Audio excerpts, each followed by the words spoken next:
back to another Saturday night smoke show live. It's a little. I've changed things up tonight.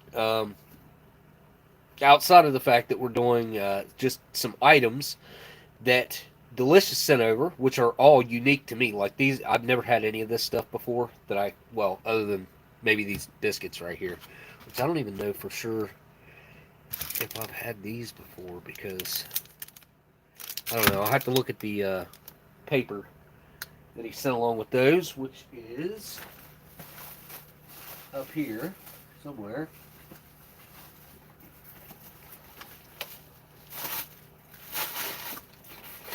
Wait, where is the paper? Oh, this isn't good. Did I take it out? Okay, I'm a little confused on what happened to the paper. Did I stick it right here?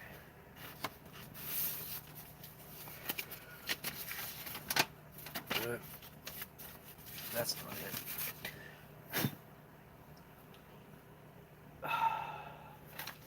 I apologize, folks. I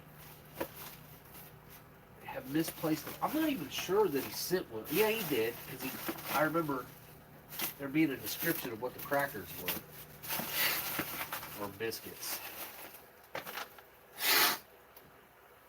But I don't know what happened to that piece of paper. I usually keep them with the stuff until after I use the stuff.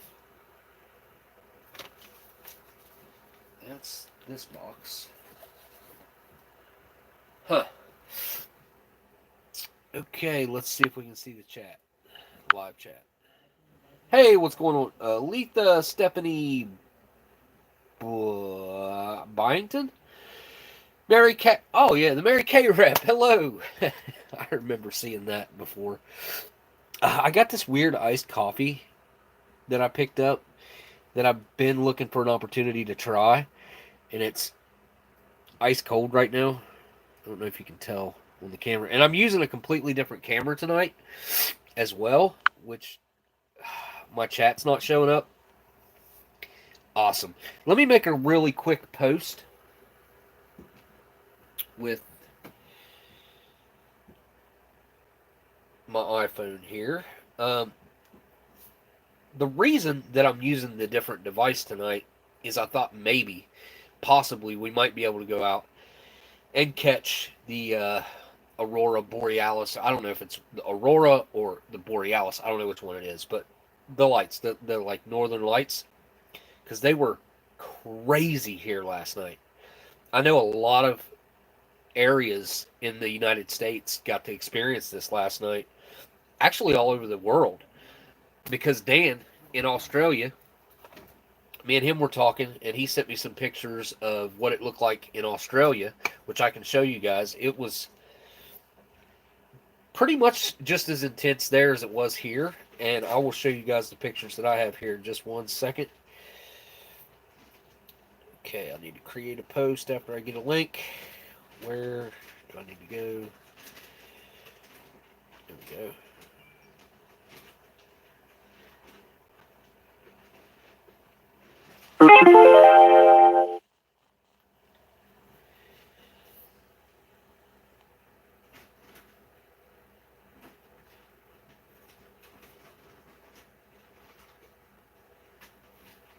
Okay.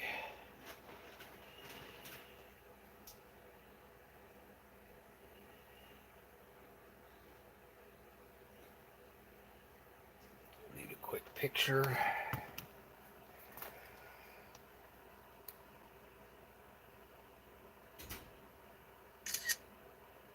There we go.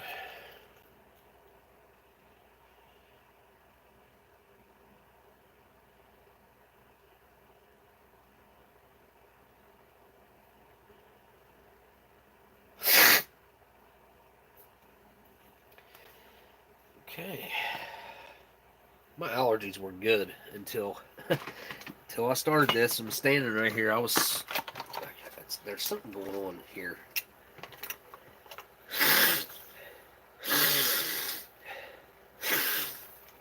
I really hope Delicious makes it tonight because this is This stream's all about him. I highly recommend anybody who watches this to go to subscribe to his channel, because he does this stuff before anybody else could usually.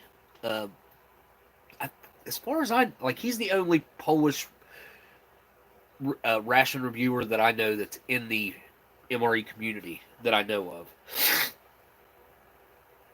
There are some folks in the Slavic areas over there that do them. Alright, here we go. Select more photos. Boom. Done. Paste.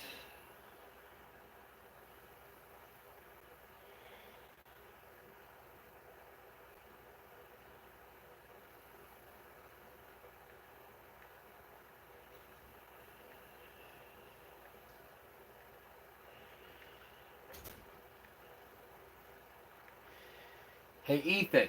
Yeah. Did you pick any bowls up this week and do the water? Alright. Alright, here we go.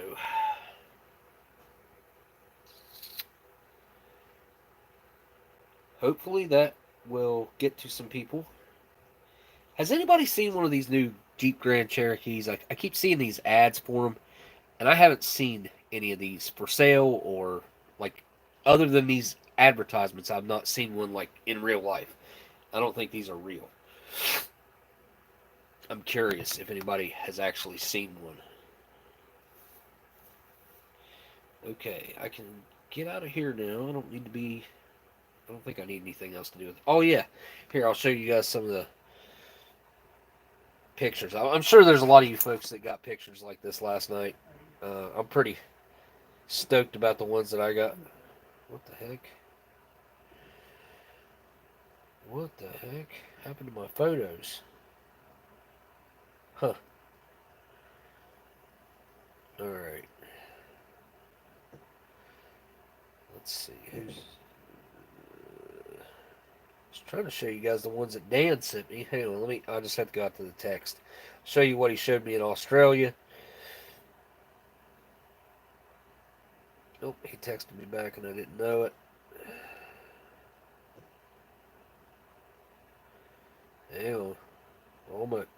Wait, is that it? Oh, no, that's not it.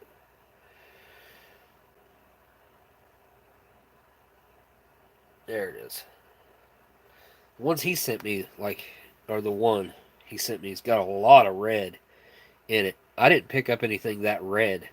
I picked up a lot of pink and green. I probably could have adjusted the colors on my phone, maybe, to have gotten, maybe to picked it up more red like this. Don't forget to hit that thumbs up or down, folks. Either way. Alright, let me go out and go to my photos. Here we go.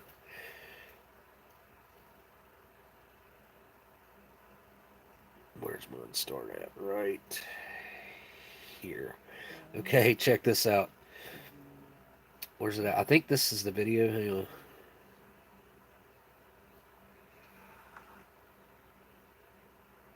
Is that only 4? Oh, never mind.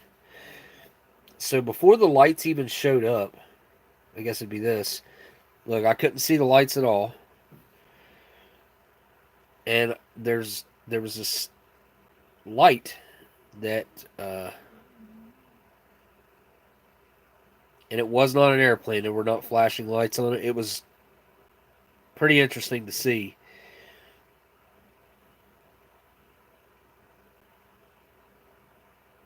Where's my mute? There we go. It's flickering, getting brighter. It's a bad reflection here.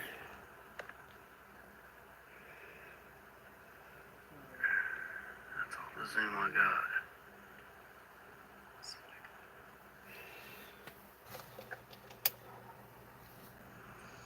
It's definitely not a plane. It is way too hot. Well, let me just show you a plane real quick since there's one. See the plane? There's a plane. Plane looks completely different. Where did it go? And it's weird because I saw this thing Use a flash before the lights showed up. Which, whatever, you know. It is what it is. I'm not saying it was or wasn't anything. I just saw something that was odd. and it just so happened to be right as I was trying to film and take pictures of the lights. I don't know. I thought it was pretty cool. Is that it? So you can see the plane flashing over here. I can't tell. Here, let's go through it like this. I get to zoom way in on it too. See it moving? It was moving way too fast. It covered the entire sky in about 6-7 seconds, and I can see a lot of sky. I mean, I couldn't imagine how many miles that would be, but a lot of miles. About 7 seconds, I would say. Let me look at my video. It's definitely not a plane. It is way too hot. How long it was. Show you a plane. When I first saw it, well, I take that back. It covered the entire sky in about 20 seconds. Getting brighter. Okay, here we go. Photos.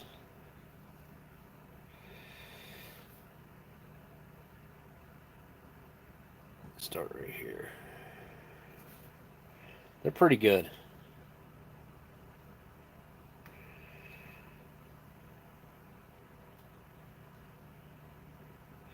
It changed colors in the morning. It went from this blue and green, or I mean pink and green, to a really, really pretty blue color.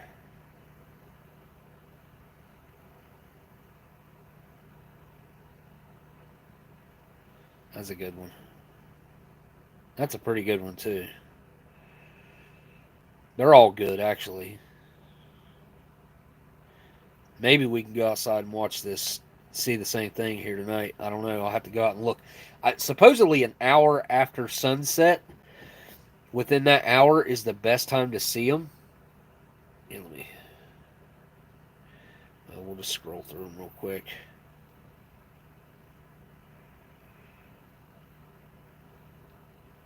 That's a pretty good one.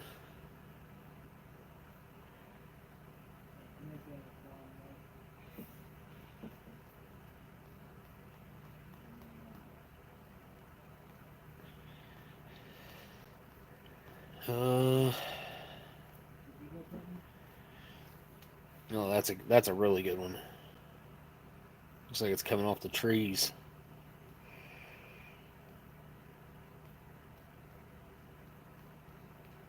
And let me show you what it changed to in the morning. Here, you can just kind of look at them this way.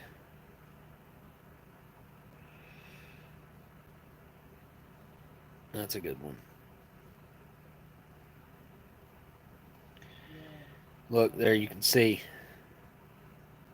This was 2:54 in the morning, and this was 4:40 in the morning. And it changed to this, like, really pretty blue. Purple. Whatever. But we'll go out and check it out here in just a minute.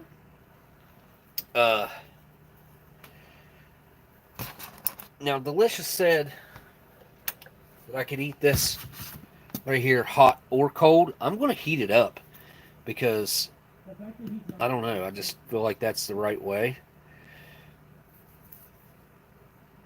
And there's not English on there. Maybe I should translate that because got his paper right here for that stuff. So for the bag right here, we have,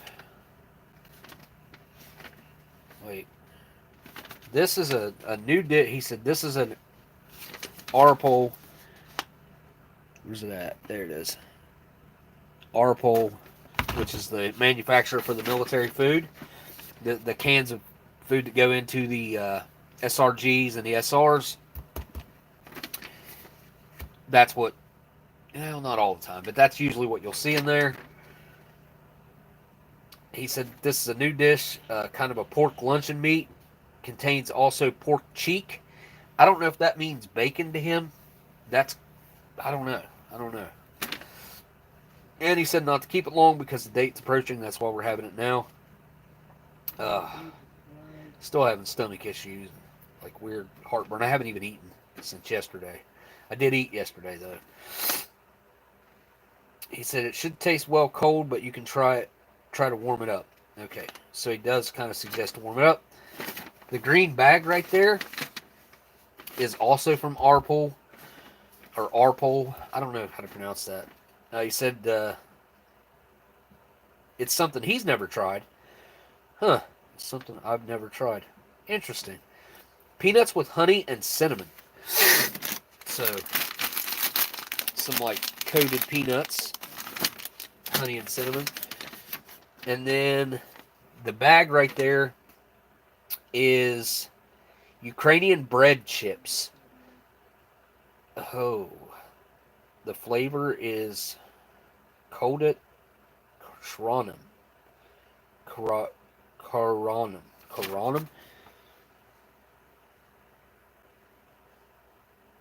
Kaholodit Esahai. Yeah.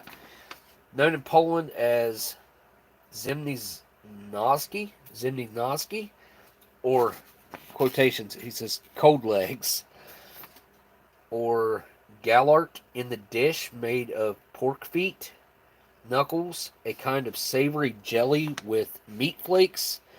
Additional flavors also horseradish. These chips taste like the actual real dish of whatever it's based on. So they must have gotten the flavoring quite accurate. But if you look at the picture, that looks like I don't know, like a pressed cube of. I don't know what that looks like. I have never eaten anything that looks like that. It's like a cube with, I'm going to assume, some kind of pork in it. I do not know. These are, there's another cube of that. I assume this is what the real dish looks like. Is this cube of, it's going to have horseradish in there, I'm going to assume, because he said something about that. Pork feet, knuckles, kind of like a pork jelly with meat flakes. Maybe those are the meat flakes that he's talking about. I don't know. I just thought this was pretty interesting. I've never seen anything like it before.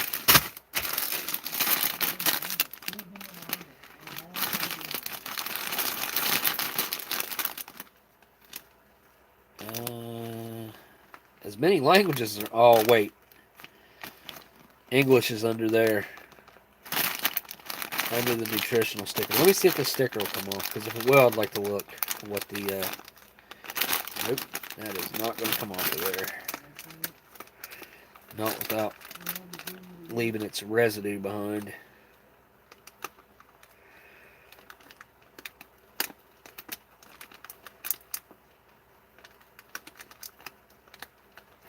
Is everybody prepared for Mother's Day tomorrow? I know I'm not. I want to get things set up for my mom just in case she ever has to live here with me, or I'm going to have a house for her to live in next to my house. Yeah, I'm not going to be able to peel that off there. Pretty sure there's English right there because I see with and flour. Yeah, that's definitely English in there. Refined. Would have been nice to be able to read that. But they put the barcode right there. So, anyways, it's also kind of cool to have something from the Ukraine. Even though I won't get into my thoughts on that whole matter. So, I have not seen Delicious in the chat yet, and I don't know how to get a hold of him in any way, just to give him the chance to know that I'm checking this out. He also sent some amazing smokes. We'll check out one of these packs after I try this stuff. So since I know those are some kind of fruit, I think. Obviously it's purple, so it makes me think fruit. Palm oil.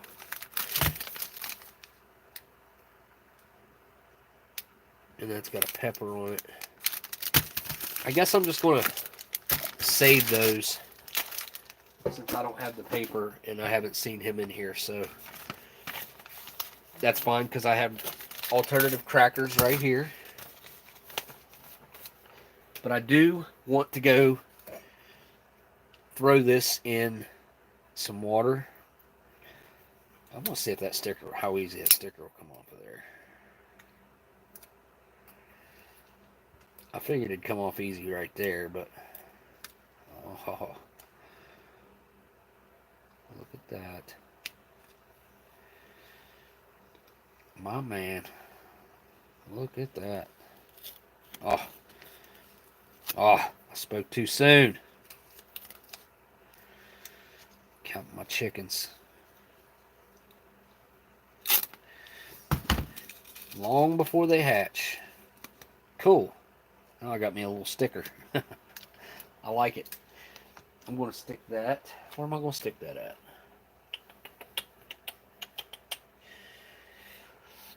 What do I have that I could put the sticker on? What do I have that I could put the sticker on?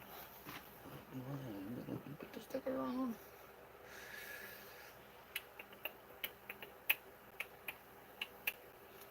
You know what? Ha! I got this little jar.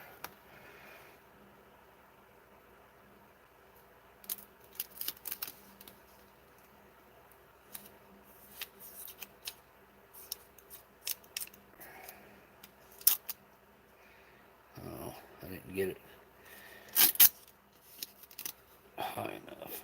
I have to put it up on the lid.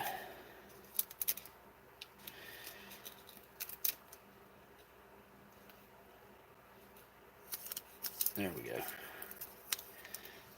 That'll preserve it for now, where I can still look at it and read it and whatnot. Yeah. Then I seen somebody make these little mini jars of the carbohydrate candies from like the Cuban Missile Crisis era, 1963, I think is what most of them are.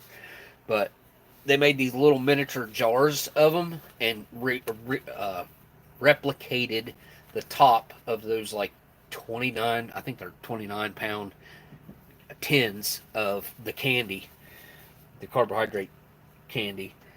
Pretty cool stuff, man. Pretty cool stuff. I also had another drink right here. This weird. I've had this thing for years and years and years. I actually don't even really know what it is. It's got stevia leaf extract in it. So I guess it's just like a sweetener. I don't know if that's what that leaf right there means, but so it's like a sweetened coffee. I don't even know where this is from. It may contain traces of gluten, lactose, soy, their derivatives. Yeah, Best Buy is 2017, so this has got to be probably like 2016, I'd say. Instant. Oh, this is instant tea and coffee. What? Okay, cool. All right. I've never thought about mixing coffee and tea together before. I've never even. Why have I never thought about doing that? I don't know if it'd be any good, but yeah, that's kind of an interesting thought. Have you guys ever mixed tea and coffee together before? I gotta ask this. Is that something you guys? Is that something that's normal? Oh, I look much better on this camera. Oh wow, this is my old device, and again, the reason I've done this is so that we can use this, which is what I typically stream from. This is the only camera I have, I think. I don't think my other one would pick it up, but this picks up the northern lights if they're happening. I'm going to go throw this in to some hot water. You tried it once. It was no good. Yeah, I love both. but I don't know that I love both together. Like I've that thought never even crossed my maybe like a milky tea. You know what I'm saying? Like it's got creamer in it. Still mixing that with coffee. It also have to be some pretty strong coffee for those flavors to actually both come through. If not, I feel like probably the coffee would be the main flavor that you would pick up, but we're going to try that thing. I mean, it says that it's coffee and tea mixed right at the bottom, stevia, and I don't know where that came from. I think it came from somewhere in Asia, but it seems like my buddy that used to help me film back when I first started doing this gave me that in like early 2017. Yeah, it might have been early 2017. They had a relative go overseas or something, and then he had like a whole box of those that they had brought back. Apparently, they must have liked them to have brought them back like that. Crack the lid on this? Nah, I never do that. I just throw it in the water. I don't leave it in there long enough to really do anything crazy. I'm only going to leave it in there probably maybe 3 minutes. And my water it's hot, but it ain't hot enough to make this explode. So, although this did travel all the way from Poland. Nah, it'll be fine. Alright. I'll be back. Hey, Miss Marilyn. It's good to see you in here. I was just thinking about texting you the other day, and I got sidetracked and forgot.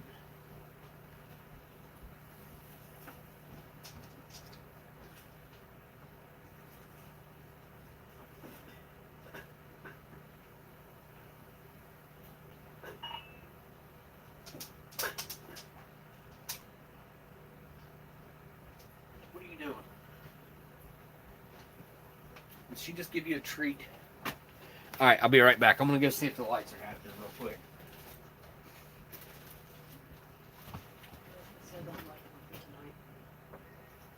Why?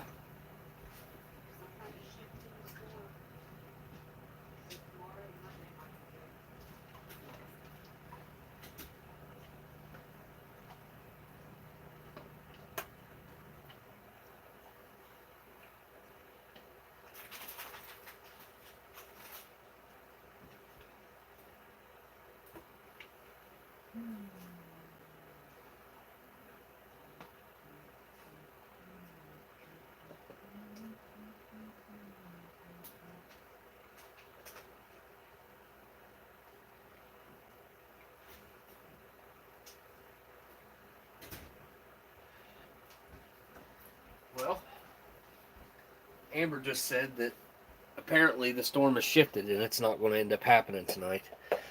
I did not know that. So I ended up live streaming from this old device for no reason. I did just go outside and take a picture, and that's what it looked like. Just a blue sky. Well, I mean, it's dark. It looks blue on this camera right here. It's not as blue as it looks. Like, it's kind of a purplish dark. Yeah, anyway. Alright. How long has that been in there now? Probably just a couple of minutes. Alright, we're going to try this. Cinnamon Toast Crunch iced coffee real quick. Just because I've been wanting to try this. This has nothing to do with nothing we're doing. I knew I was going to need drinks because I didn't have any that... I'll probably get some Polish drinks. Oh yeah, I forgot about having this too. I don't know. I can't remember where this came from.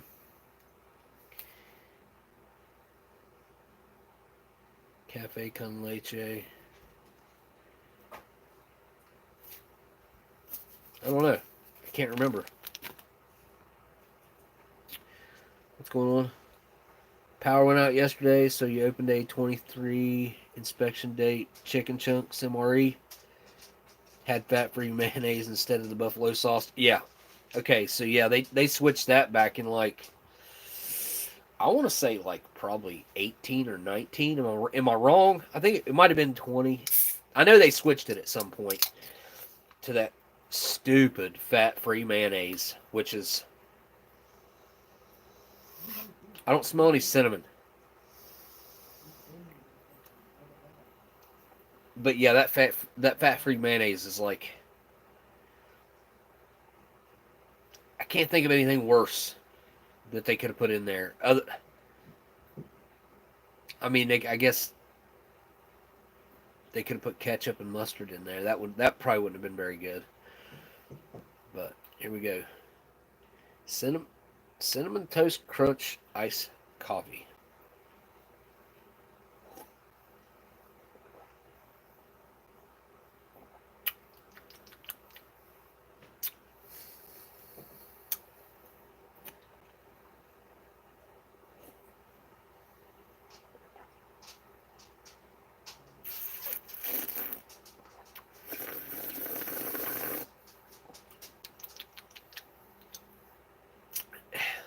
It tastes cheap.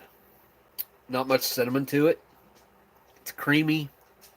You know, there's kind of like a pretty heavy milkiness to it.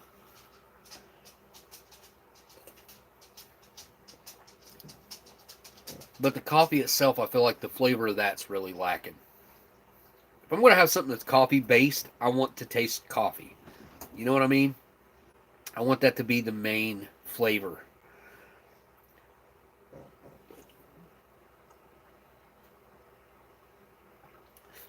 I mean, glad you opened it. Yeah, because you could supplement something at home pretty easy. I'm sure you got something, or just eat it plain. I mean, eating it plain is not that bad. I don't mind the chicken chunk on its own.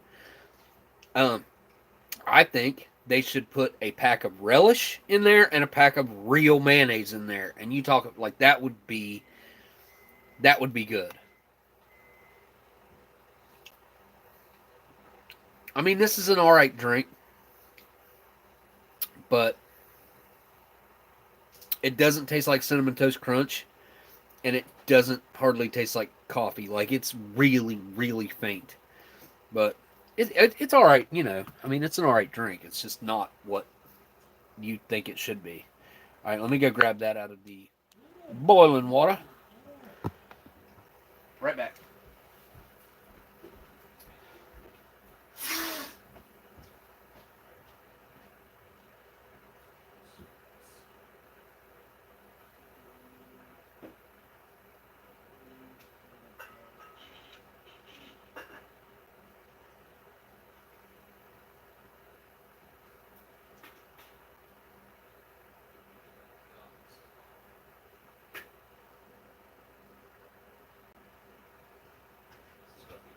Trying to get this open.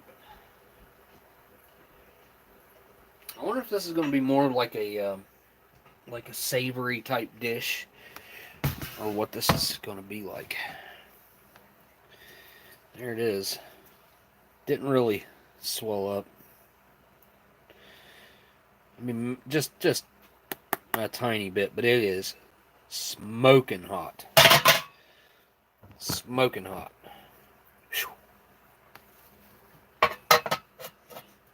Don't forget to subscribe to Delicious's channel. For real though, like he does have some awesome stuff. Super nice guy. Feel free to hit him up in the comments and stuff. I'm sure he answers back pretty quickly, or if you got any questions or anything like that. Great guy to deal with on MREinfo.com. In real life, you know. Great guy to deal with. Here's our peanuts with honey and cinnamon. Oh, I guess that kind of goes good with our little drink there. I need something to set this on because it's messing up my board. What do I have?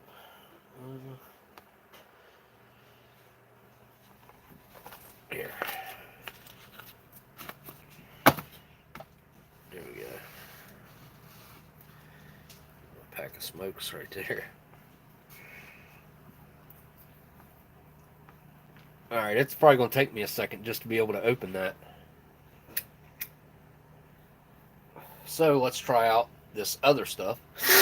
In the meantime, I do need to hit the nasal spray real quick. It's already in here somewhere. There it is.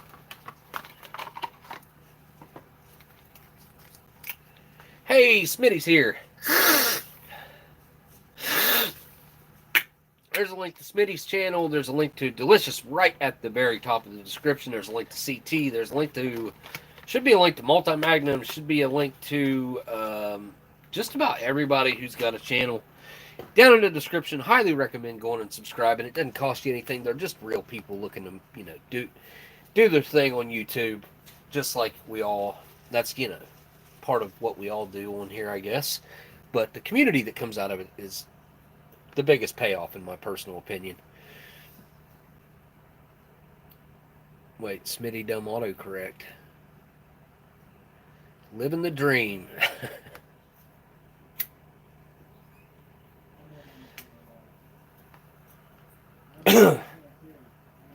Yeah, I shouldn't have any more problems live streaming. I should be done with the antibiotics by next week. I have had to take a few breaks in between just because it was so rough. Oh, cool! I got a spider.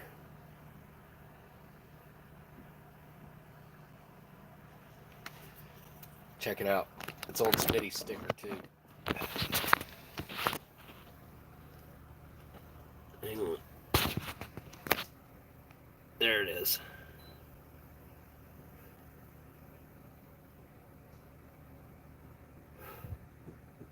Yeah. I don't know what kind of spider that is. I'll have to take it outside later. I don't kill them anymore. I just give them a ride. Give them a ride outside. Not a problem, dude. Not a problem.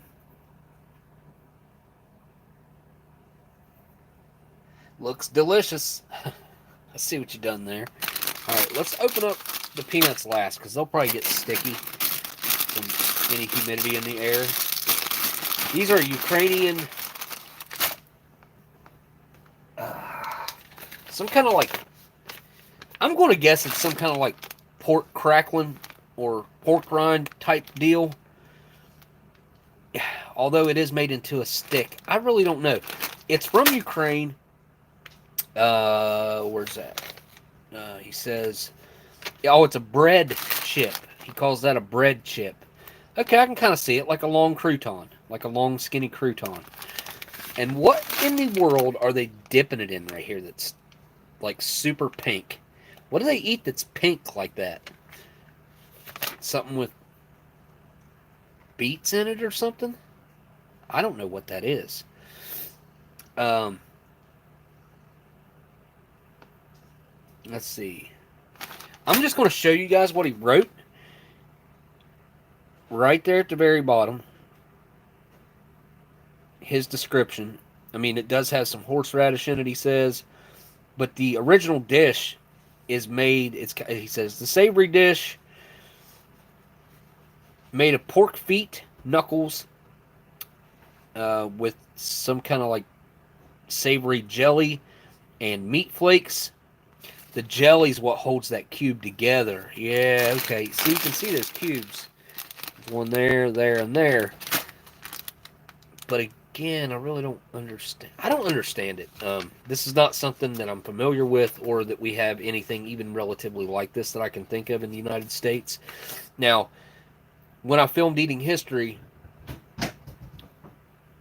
that fella whose house we went to where we made the moose nose jelly, he was extremely into like jellies made from meat. Like, reducing cartilage down to a jelly was one of his specialties. Like he really loved doing that. And I will be honest, I do not like anything that's gelatinous, anything jello, pudding, anything like that. That being said, though, the things that he made that were a super reduction, like the flavor was extremely intense. It was really good, and that's where I also tried heart and lung. and, which I'd never eaten before, cooked heart, and it was really good. But looking back, like I do go against kind of where that heart came from. But anyways, that's thinking back about it now. Like I didn't really think about it much back then. I guess my views have changed a little bit on that.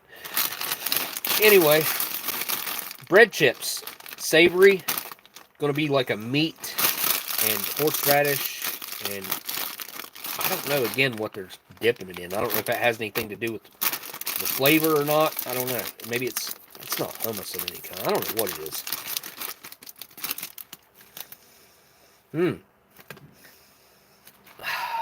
It smells like weirdly enough, it kind of smells like stuffing. Thanksgiving stuffing is what it kind of smells like. Focus. There it is. Look at that. Ooh, that's a big zoom. Too much zoom. Easy, easy. There we go. Zoomed out. There's one that's got the there. So yeah, it's just croutons, like pieces of bread chips. I guess it might go good with this even. I gotta give one of these a try. So there we go. This one looks like it had the most flavor, if that's kind of flavor on this side, if that's not some toasting. But it does smell porky. I will say that. I do pick up on like the pork. Probably the most predominant part of the scent is the pork. I don't really smell the horseradish or anything. Anyways, let me just try it.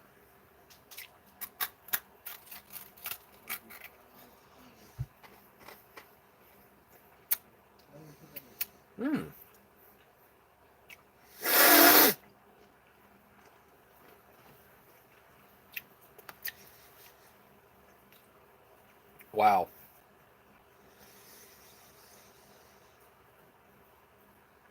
It's mouth-watering immediately. The horseradish does come in with like a heat.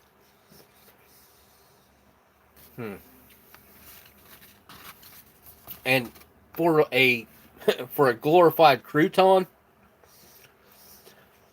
they're not dry, which is, I know that's weird to say, but I don't know if it's where it makes my mouth water so much or what.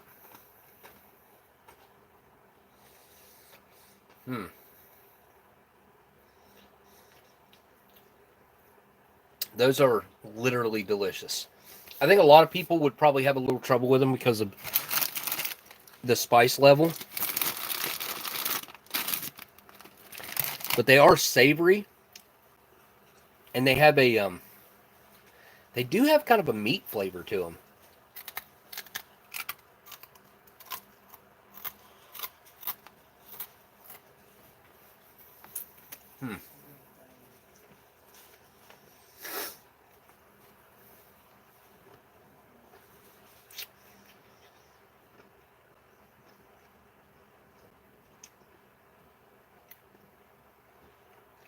What do you what Bourbon Street Joe? Oh, brain. Very much scrambled egg in texture. Okay. So the only brain that I've ever had was probably the brain that most people have had. Pork brains in milk gravy. I think there's only 2 companies that make it in the United States. Maybe in the world. It might have been the world. But eating brains is kind of dangerous because of the cholesterol. I think it was the cholesterol, if I'm not mistaken. The cholesterol that's in them is absolutely bonkers high. I want to say it was like 5,000% or something like that in the whole can, or maybe just a serving. Maybe the can was a serving. Man, nasty. Straight up, nothing I would want to ever eat again. The only reason I would ever eat something like that would be like end of the world situation, and then there has to be a way to consume that's beneficial, I would assume, but because you never want to waste any of the animal. But yeah, not a fan. Not a fan of brains. These things are amazing. Really, they are. Super, like, they are bursting with flavor. 100% really flavorful. The first one I had did seem to be, like, more flavorful than the second one. I think that is flavoring that's on them, not a toasting.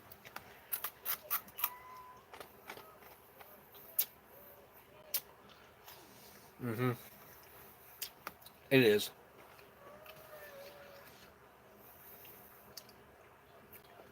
They're not, like, overly salty. Which if something like this is made in America, typically it's like way too salty. Not the case here.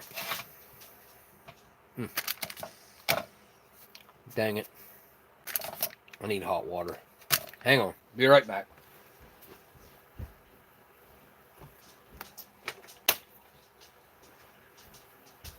Wait, what's it called for? How much water?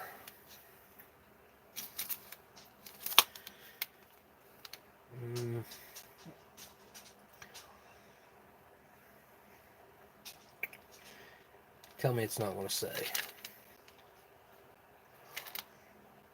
It does not say. Really?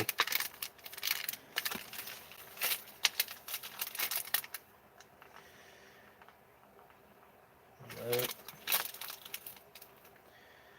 No. Huh. Dang it. I guess I'm just going to use, 8 ounces of water. There's a lot of powder in there, though. I mean, it comes clear up to there. And it's 27 grams of powder, so I don't know. It's probably 8 ounces. Yeah, we'll just go with 8. That'll work. You burn.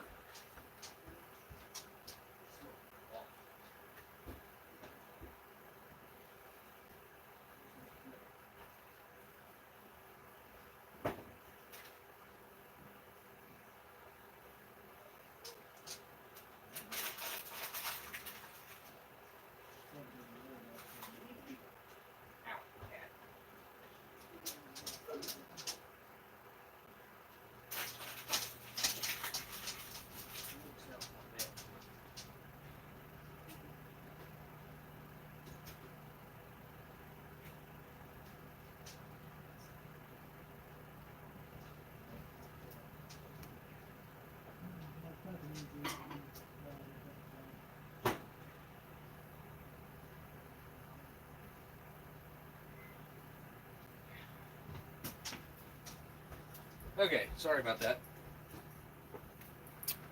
But I'm back. Peanut. Try a peanut while that's heating up.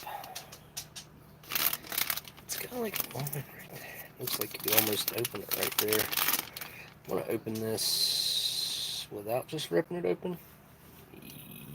Yeah, here, let me use this. So my chat's not staying up on my screen. So I have to touch my screen to be able to see it. But I'm trying to pay attention to you guys in the chat. I can't see my numbers either. Can't see how many people are in here. That's really weird. There's a look at those.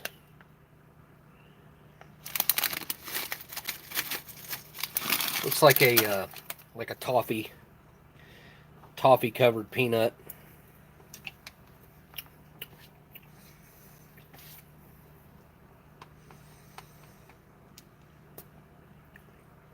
Some got a little more coating than others.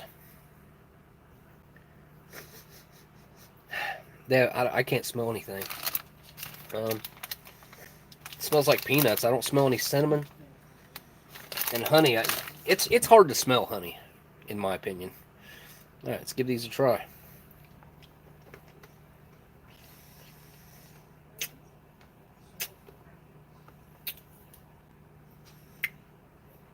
Definitely taste the cinnamon.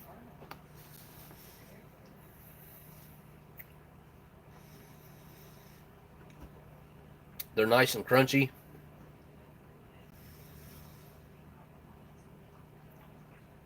Those are really nice. Compared to just like regular peanuts, these are 10 times better. Those are great.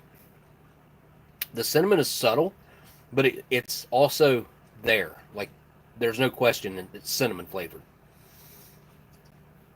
Because some things can be overly cinnamon flavored.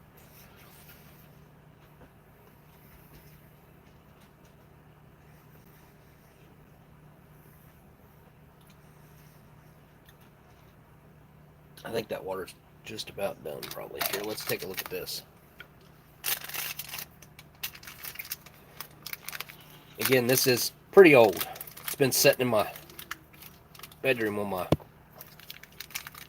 dresser for years. And finally, I was like, you know what? I'm not gonna have a drink. This would be cool. A good time to try this. Again, I don't know where it came from, but I mean, I'm pretty sure my buddy gave it to me, but I don't know where he got it at. Using my delicious cup.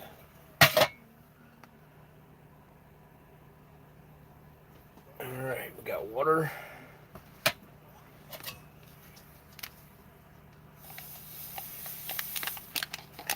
A lot of powder. Huh. It does not smell like coffee. Doesn't smell like hardly anything. Alright, let's give it the water.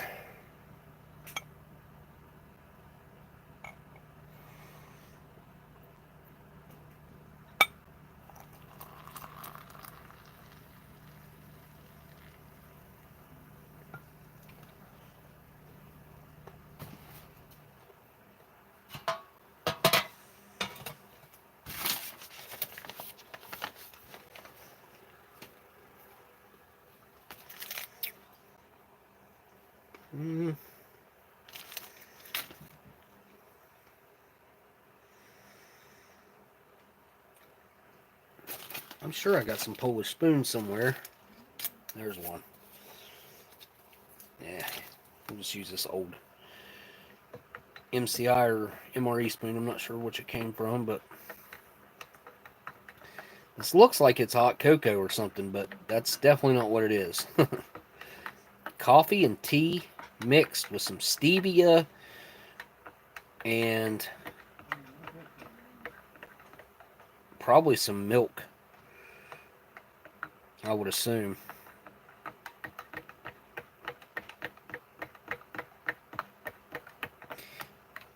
It was probably like a milky tea. And that water is way, way, way, way, way, way, way too hot. Ooh. To try. All right.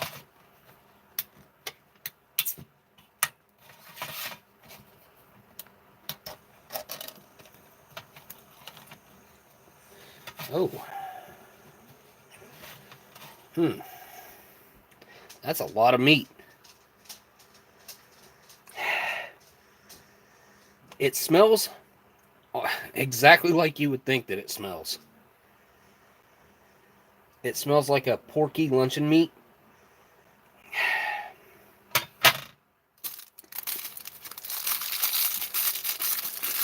Alright.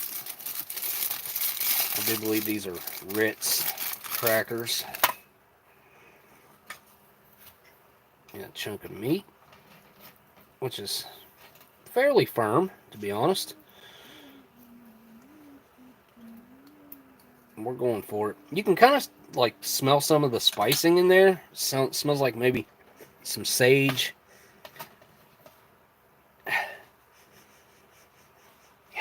Maybe some garlic.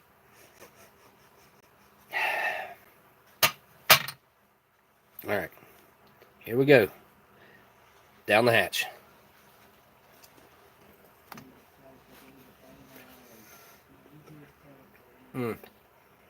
I can't read the cat food comment while I'm eating it. And then I say it out loud like an idiot. So it's salty. Real salty. I have to have a contrast in textures. I can't just eat this out of the can. Like, I have to have a crunch. And really, even those crackers are too soft. Some MRE crackers would be perfect. Do I have some MRE crackers right here somewhere? I think I do.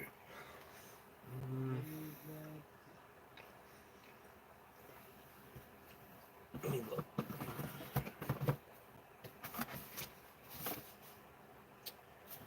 Oh. I got some of these. I don't even know where these came from, but I got some of these.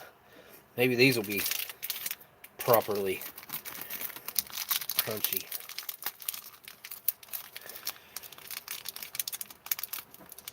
Is BTemple in here? I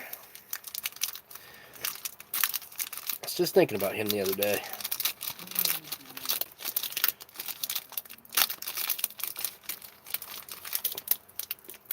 You guys got to go subscribe to all them Canadian channels anyway. Anybody who isn't already. Alright, let's try one of these Skyflake crackers. The meat itself, again, salty, very porky, obviously. That's the main ingredient here. Much better. Wait a minute. Them crackers might be bad. Hold up.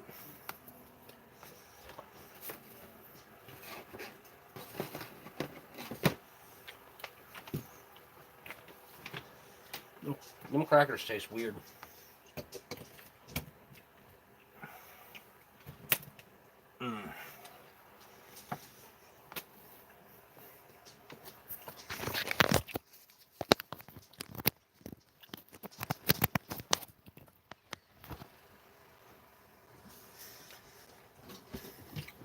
Yeah, I think those crackers are bad.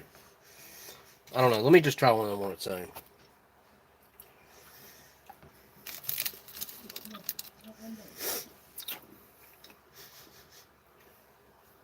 They don't smell. Alright. Give it a try.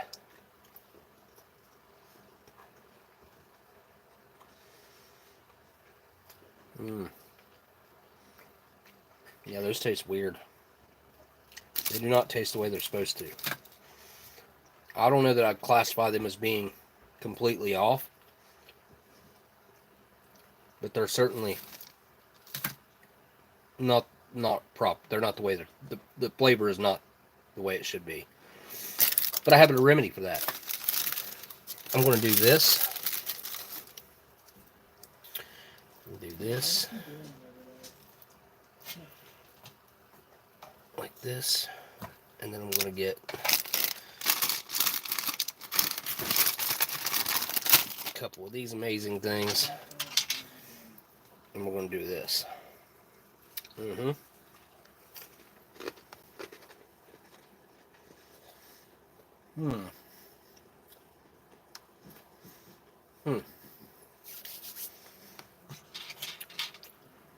These influence the flavor a lot.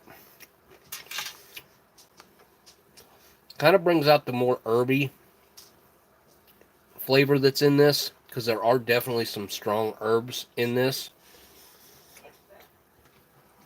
Is there English on this? No.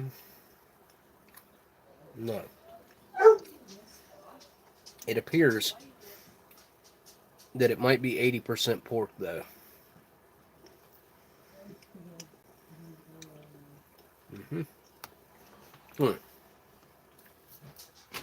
So, slightly herby, definitely porky.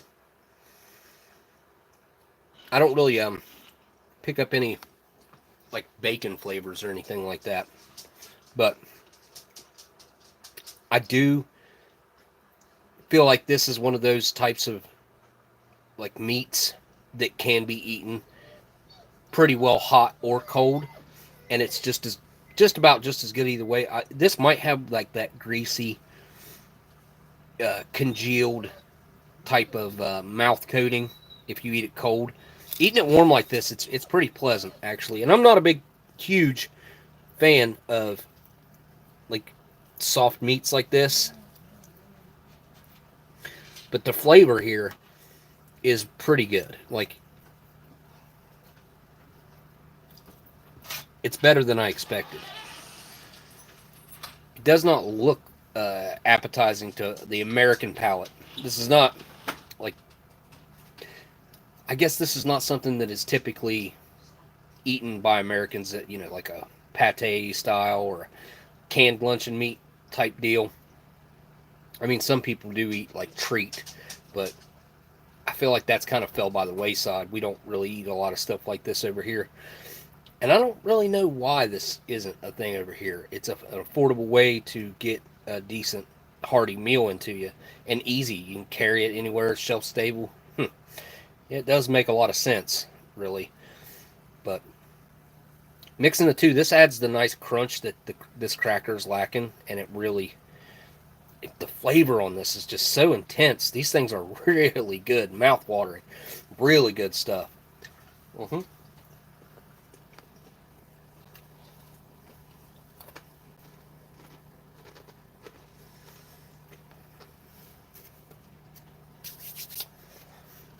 Hmm.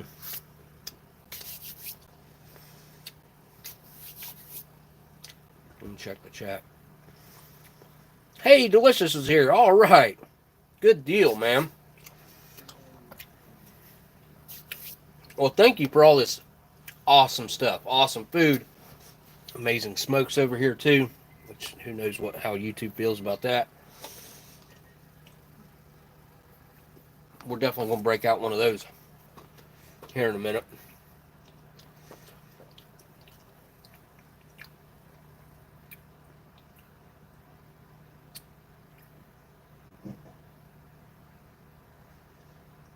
Wow. Kalis, that's really awesome.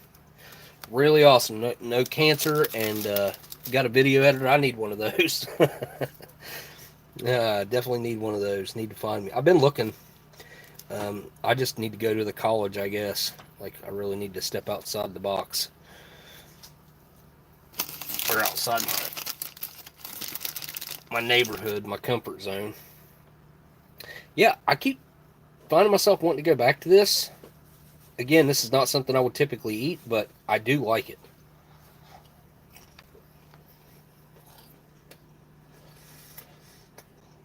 It is pretty salty. I will say that. Those aren't nowhere near as salty as they would be if they were produced in the United States, but this is right on par with what we would do here.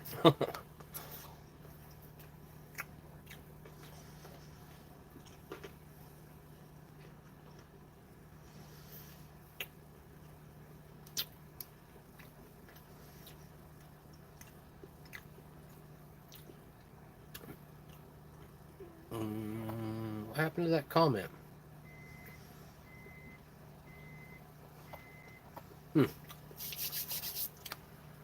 I was trying to read that comment super bad, and then it disappeared.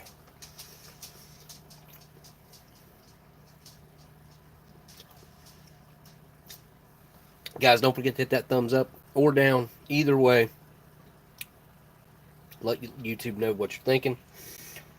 All right, I'm going to wash everything down with this, and then we'll try this weird coffee tea mixture.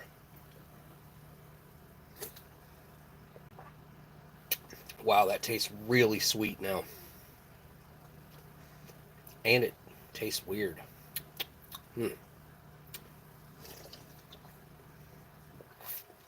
Still didn't taste like cinnamon, but it tastes like something.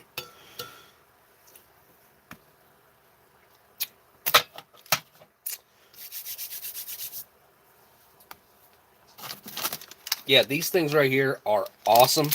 I mean, compared to like the regular peanuts, these honey and cinnamon coated, they are very cinnamon flavored. Like, but not It's not an overpowering cinnamon flavor. I've had things that have been too much cinnamon before. That's a pretty good balance. But that honey coating is, I mean, you couldn't do it much better. It's crunchy. It's well coated. It's not overly coated, and it's not under coated, because sometimes you get them and there's just not enough of it on there. It's a really nice balance. Those peanuts are done well. All right, this is what's this called? Blah blah blah blah blah blah blah blah. Cigarette content has been buried by YouTube. Yeah, they don't. I know they don't. I mean, I know they don't like it, but like, I think they're going to go as far at some point, and maybe they already have, as blocking it, taking it down, and things like that. Just like they did with the, you can't even say the word, the pew pew that, how stupid is the YouTube world that we're living in now. It's so weird. But now they do that, but then they let channels, and I love Demolition Ranch, but they let channels like Demolition Ranch, like Clunkers, like they let channels like that exist, and those videos thrive. But your regular guy who's trying to create a new channel that's starting content like that, nope, they shut it down, they block it, they take it down, they give your channel straight. It's crazy. Do y'all remember the live stream that I was doing? And I had a couple brand new things. I was even talking about safety, like, and it wasn't on the screen, I don't think, 3 seconds. And they stopped my live stream. That was probably about 1.5 years, 2 years ago now. Madness. The madness world we're living in. All right, I want to try this. Here we go. It's got a nice top on it, that's for sure. Frothy toppy on it. All right, here we go. Oh my lord, that's way too hot to drink. I really think that I like that. I didn't get, I just got a sip because it is way too hot. Let me add a little. Nope, I don't have any water. What the heck? I was going to say, let me add a little cold water to it, but that's all right. Let me get the, we'll try it after a smoke. Let me see what we got here. Last week, I think I went for the bottom of the barrel, based on the note that based on the note that you sent me here. So we have, these are Pall Malls, right? What are these? Oh yeah, these are Pall Malls. Okay, so we got the Pall Malls. I might have to heat that back up some more. I'm going to eat as much of that as I can. There's no way I could eat that whole can though. Like, my capacity for eating huge meals is not, it's just not there. Sabrain from London. We have the Philip Morris. This little guy with a top hat and a cane up top there. There's the back of him. I don't know if that's, is that right side up or is that right side up? Huh. Ooh. It's kind of like a shiny, iridescent red in the middle. Right there. And then we have these Sobieski's.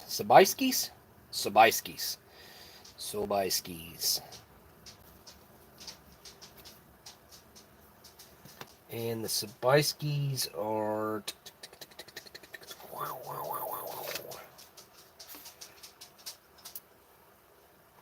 So this is a local Georgian brand produced by an international company. The Pall Malls were made in the EU, bought in Austria when he was in Vienna some weeks ago. Now it'd be some months ago, I'm sure. The Philip Morris. Philip Morris bought in Georgia. Of course, not USA, Georgia. I wonder what this picture may mean. Oh yeah, that's right. probably causes yeah, limpy. And then the camels, regular version made in Poland. He said he didn't know much about the quality, but I know all about camels and I know how they taste over here. And we might try the camels out because. Oh, hang on. What about these? Saboyskis.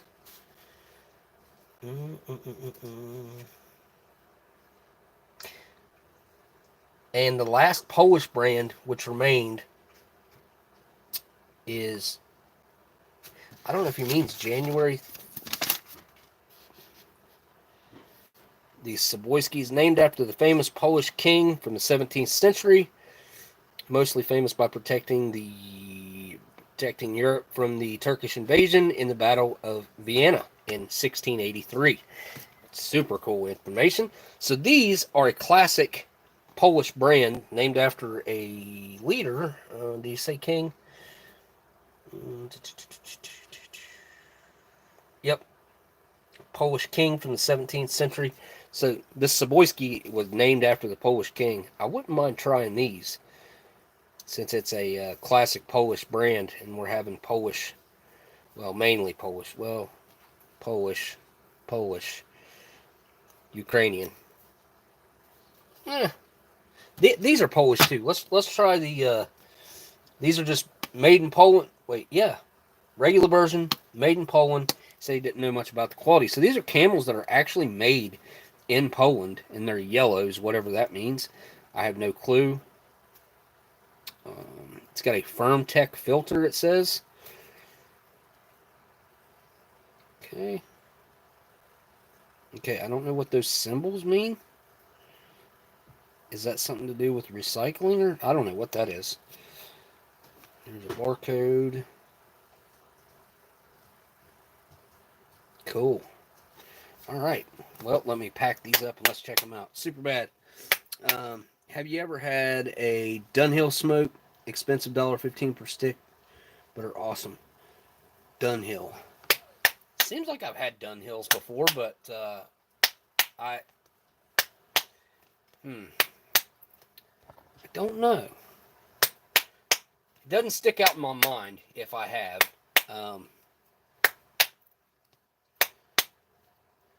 Surprisingly enough, one of the packs that Delicious sent me is one of the, if not the best smoke, as far as a classic filtered new rolled cigarette that production rolled cigarette that I've ever had, and that's these Pall Malls up here. These Pall Malls all naturals. These natural.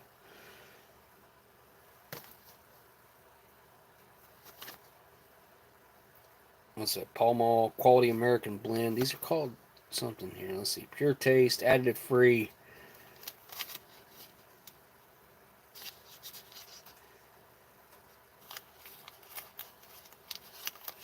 Thought they said something else on them. Anyways, one of the best smokes I've ever had. These are also really good. The pocket size pack, but they're really good. I look forward to every time I get to indulge in one of those. Special occasion, on a live stream or something. That I don't smoke them off a live stream. I haven't. But yeah, if there was a special occasion or something happening, I would break out one of those. Or maybe share one with somebody who wanted one. Glad to see CT's in here. Brad's Journey. I don't know that I've ever seen that name before. Brad's Journey. Alright, that's enough.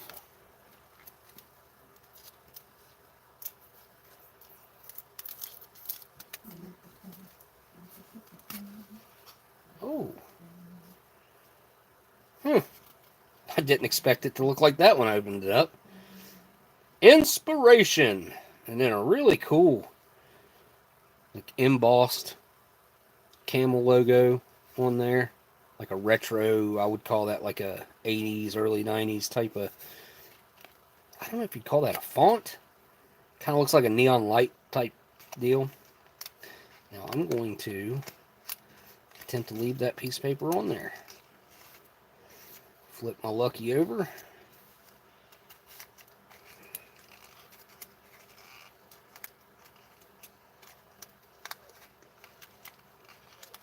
And grab one out of there.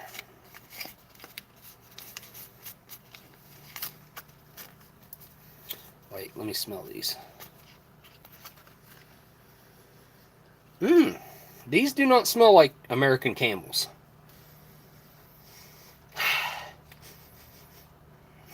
These smell way cleaner. Way cleaner. I don't pick up on that urea scent either, which I always smell whenever I open up a pack of Camels. That's cool. It says 1913 right on the paper. The filter's also got that kind of retro look. It actually says Camel like it does on there.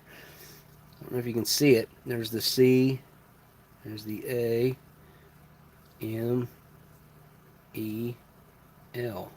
And then it says something in the middle of that in white, I think. Or no, what is that? That's holes.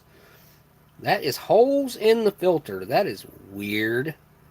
Huh. What in the heck? Is this a crush, maybe?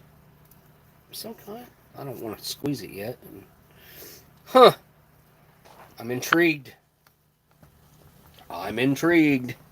That's for sure. It smells really good, though. It's got a nice, really clean tobacco scent. It's got kind of a almost like a soda pop kind of scent to it, like a Coca-Cola, like a caramel. I'm anxious to try it. Hey, camera. There we go. One match left. Dunhill tobacco grown without any... Oh, yeah, hang on. I do have a pack of Well, hang on. I'll show you the pack of Dunhills. I got a pack of Dunhills that are like 120 years old. Something like that. Came with rolling papers. Everything. Alright, here we go. I do have a pack of Dunhills.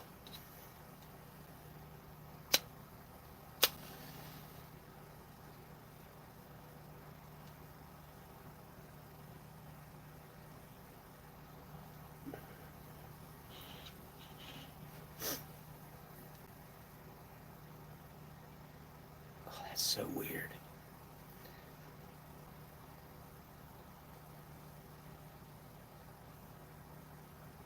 You see it smoking out of the holes? This camera is not as good as my other camera, but let me read what else you wrote about Dunhills. It's grown without any chemicals, pesticides, all natural, no chemicals added, cotton filters, and no chemicals added during manufacturing. Oh, it sounds kind of like an American Spirit. But yeah, no, I can't think of any time I've had a Dunhill. I didn't know anything about them really other until I just read that from you. Hang on. I'll grab this. Pretty sure that's what these are. Nope, I'm wrong. It's Durham. Sorry. These were Durhams. I don't know why I thought they were Dunhill. Came with the papers on the back. A little bag. And the tax stamp on these are from, I want to say 1915. Can't remember. I'd have to look it up. Or it might have an actual date on here somewhere. Seems like I looked at a date.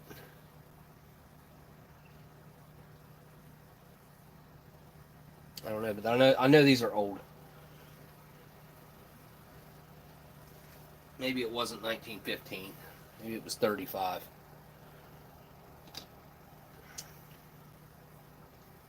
Okay, Camel.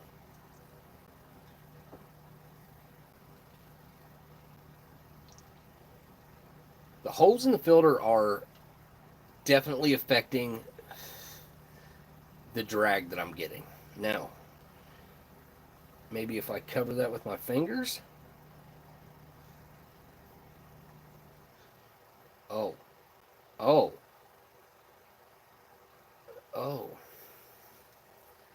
So this, the quality of this, I'm going to say 2 to 3 times higher than your standard American camel. Every camel I've smoked in the last few years that are new, they're not good. Camels have went downhill just like Marlboros did. Marlboros went way downhill with the implementation of standardized fire safe rolling papers. It killed a lot of brands in my personal opinion. But this is like a baffle. These are like little baffles, and if I cover it up, it hits 10 times harder. 3 times harder. I didn't get it covered right time. Yeah. Man, that's cool. That's kind of a good idea. Like, if you don't want such a strong hit, you just don't cover it. And if you want a stronger hit, you cover it with your fingers. That's kind of a neat idea. Huh. I would say this is on the level. Man, this is up there. It's super smooth. It doesn't have like that nasty aftertaste that all Camels have over here in America. This, you can tell this tobacco is completely different. It was treated completely differently also. They obviously did not spray this with that stupid urea, which I've never understood the real purpose behind that. Anyway,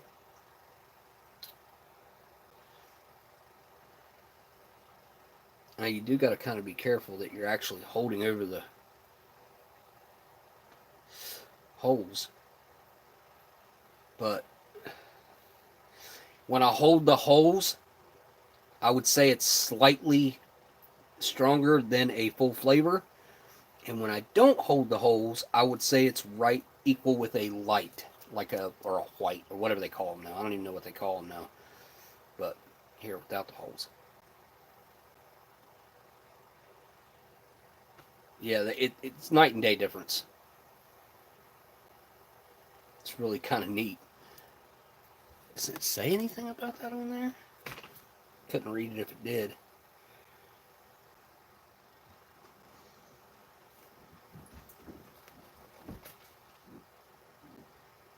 Premium tobacco since 1913. It says right under the lid right there. Oops. Hang on. Focus on this. There it is. Premium tobacco since 1913. Now I remember why it was really nice to be able to move away from this camera to get a much better camera to live stream with. I'm impressed with these. I didn't expect. I expected these to be pretty much exactly like the American ones, and they're not. They're nothing like the American ones. You blindfolded me and gave me this, like, I would put this on the level with the American Spirits. Like, it is a high quality, really good cigarette. And that makes me want to try those, the poor quality ones that he sent. And that's the only one I left in this box over here. Which are MREs.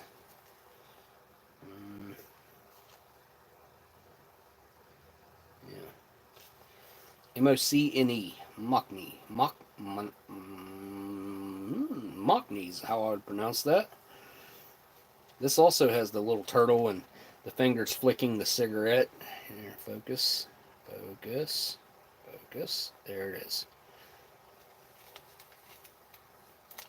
Yeah, I might try one of them. All right. Coffee tea mixture with stevia for sure, and probably some creamer. I would have to assume.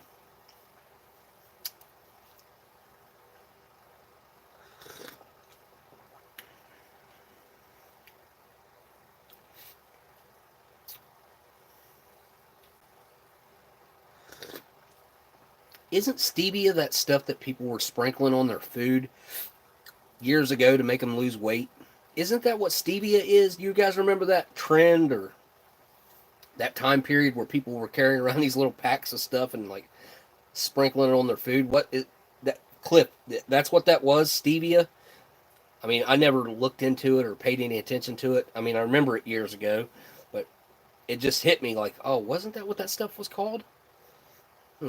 Or what it was, maybe the actual herb leaf. That's what I thought. It was just an artificial sweetener, but I'm pretty sure people were sprinkling that stevia stuff on their food to lose weight. That doesn't have the calories of sugar. Yeah, so it's I mean it's which I might have some of it here. Hang on. What did I do with those? My spoons are overflowing. My spoon overfloweth. There they are. Here, I picked these up because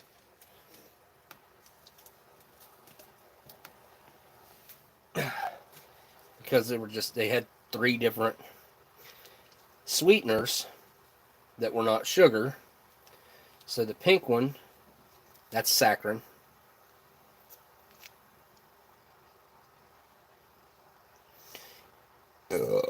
Excuse me. Eco Stick.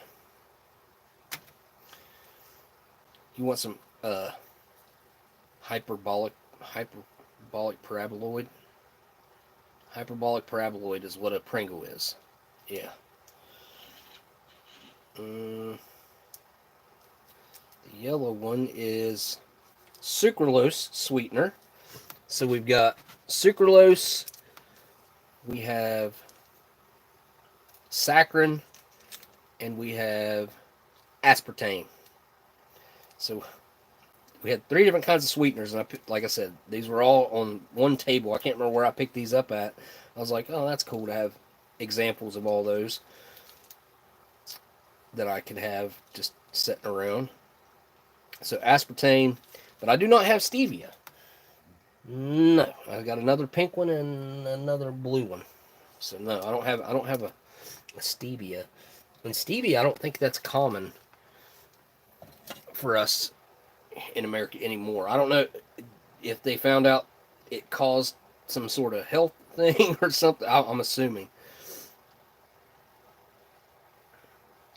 Yeah, hyperbolic paraboloid just doesn't have the same ring to it. I agree. Yeah. The story behind Pringles is probably, you know what? The story behind a lot of chips is really interesting. Well, I know the story behind Doritos is really interesting, and the story behind Pringles is extremely interesting. For 10 years, they tried to come up with the proper formula. They had the idea, and they had the can. Like, they knew that they wanted a chip. At that time, they were calling it a chip. They wanted a chip that wouldn't get crushed in the bag, and you'd have all the crumbs and stuff at the end. So they came up with the can. And then they came up with the idea of stacking them on top of each other with the hyperbolic paraboloid. But it took them 10 years to perfect their formula for the actual crisp. It's a crisp. They got sued over that.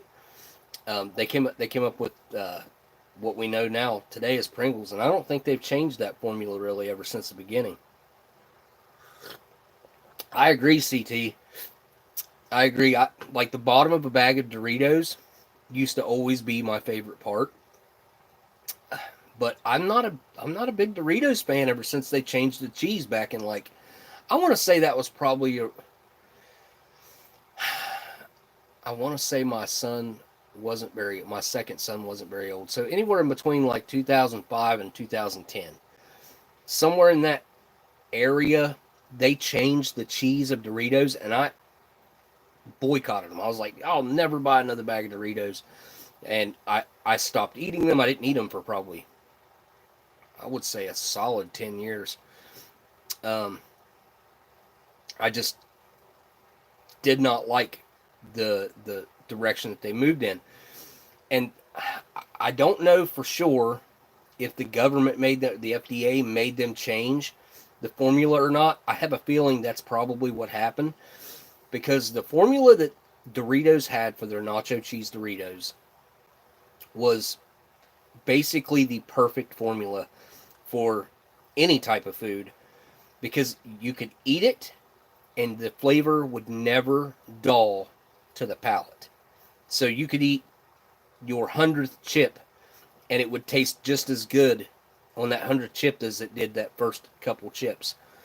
And that's what you see typically with any other brand of chip or crisp or whatever, like chip, chip style stuff. Your palate dulls to the flavor within, usually it's within like 10 to 15 chips. Your palate, like they don't really hardly have, your palate gets so used to it. But not with the nacho cheese Dorito, the old formula. The old formula, like they did a bunch of scientific testing on it, and it was really interesting to read through, and I highly recommend looking this stuff up, because man, it's wild that they had such a perfect formula. And that's why people used to sit down and eat an entire bag, open them, an entire like regular size, not what used to be 99-cent bags, now they're like $2, but not those little bags, like a full size, not a family size bag, but a full size bag of Doritos. Open it, crack it open, and eat the entire bag, because your palate never dulled to the flavor. It's really interesting.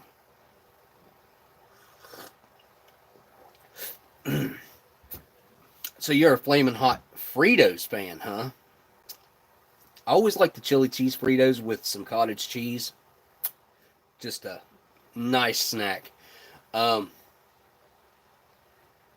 just made me think of something. Dang it. I thought about it. Yeah, Tim, Funyuns, the first one is the best, and then it's like nothing. Yeah. It's crazy how that is, right? Like your palate dulls to the Funyun flavor so quickly. Funyuns with some jalapeno cheese dip. Oh, that's another great snack. And I feel like Funyuns is one of those ones where they haven't changed the formula for that. Maybe ever. Now, what I did read probably about a month ago now it was a Frito-Lay brand, and it's probably going to be a lot of their brands, but I know for a fact I read this, and it seems like it was a direct document from Frito-Lay itself, talking about like the end of 2024 or sometime in 2025 they're going to be switching over to using cricket flour to make their Cheetos. Like the big soft ones and the hard ones, they're going to use cricket flour, which means that you will be eating bugs just like they want you to if you eat those. I'm here to tell you, when they do that, I will not be eating them. I think there's something else to that agenda myself. I don't think it's I mean, we're not saving animals by doing this or anything. Like it's bananas. Oh, they're considering bugs vegan now. Well, that couldn't be further from the truth. Bugs are meat. Whether they like it or not, bugs are they're living things. Like that's like I've never understood them saying that fish wasn't meat. Like fish is meat. It just is. I've always thought that was goofy. It's like a cop out. Oh, I'm not going to eat meat, but I'll eat fish. No.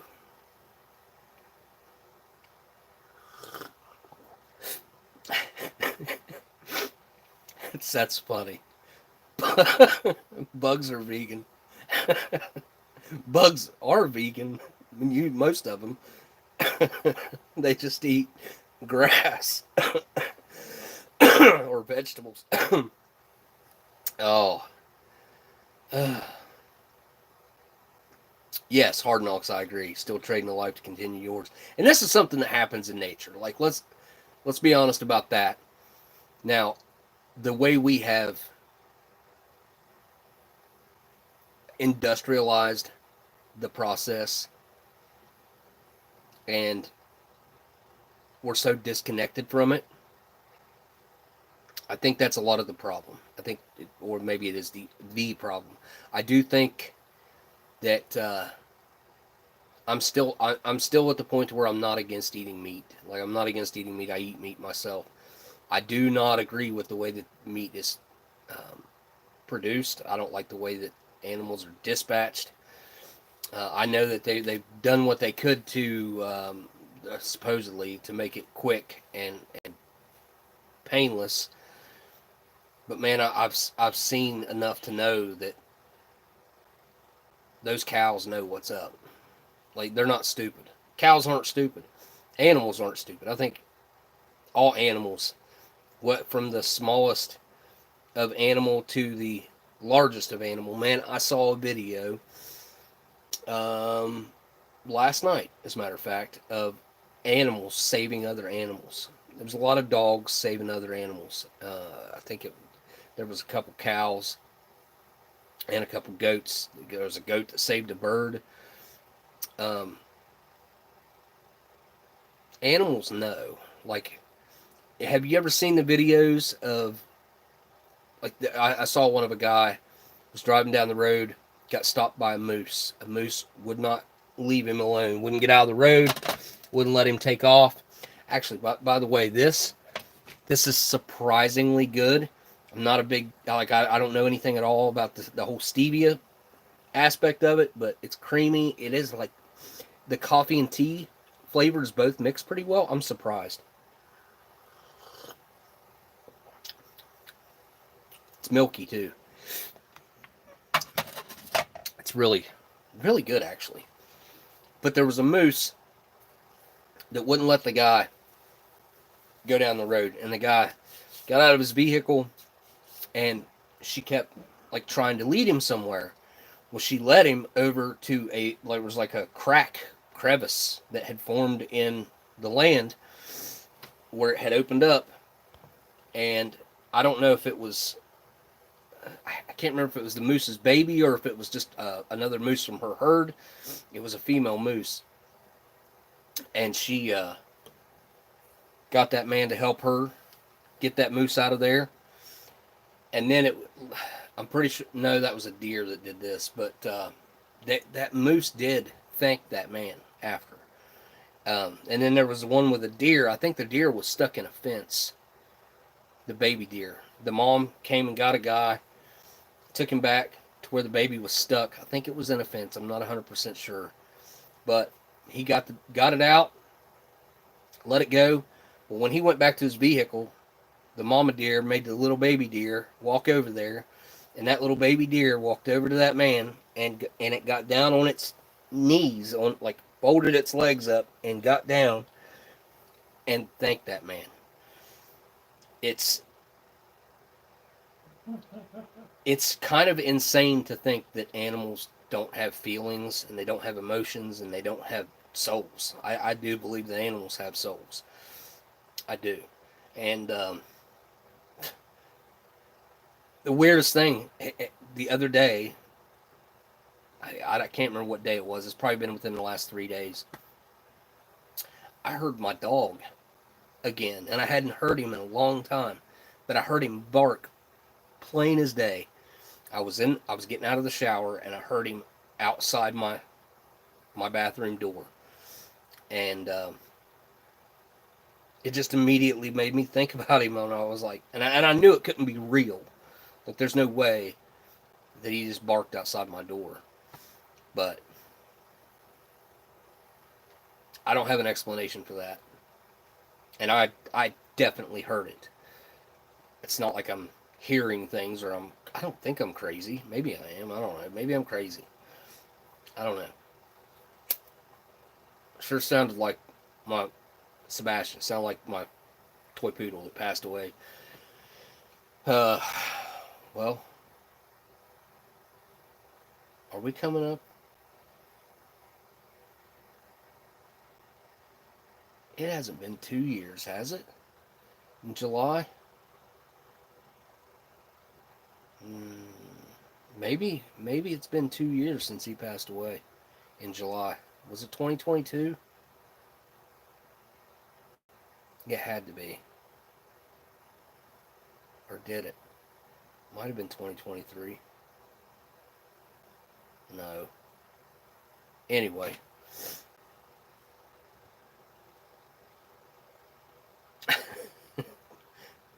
Okay. I get your point. Hard knock. I get it.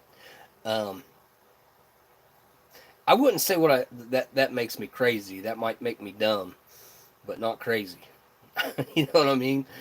And the reason I do think that it is, I think it's kind of important to test these food items, but each food item is going to be different depending on how it was stored. This is a major factor in anything that is well beyond its best by date. But I do think it's important to see how long these foods hang on, because you never know when we might be in a situation where you're God forbid that ever happens.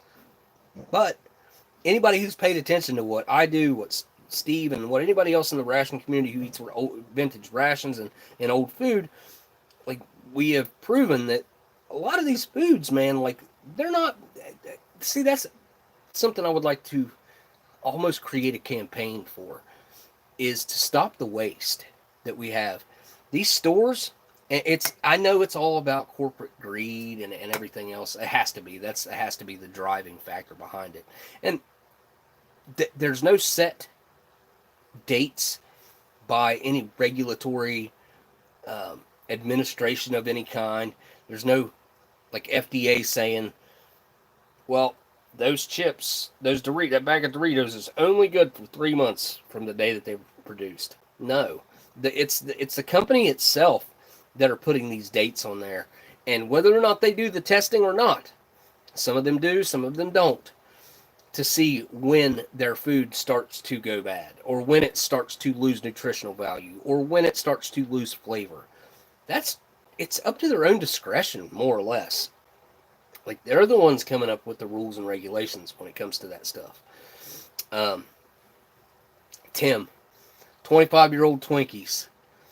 Okay, so Twinkies do not hold up the way people think they do. Can you eat a 25-year-old Twinkie? I believe you probably could. That's 100% going to count on it. The big factor is going to be the storage, how it was stored.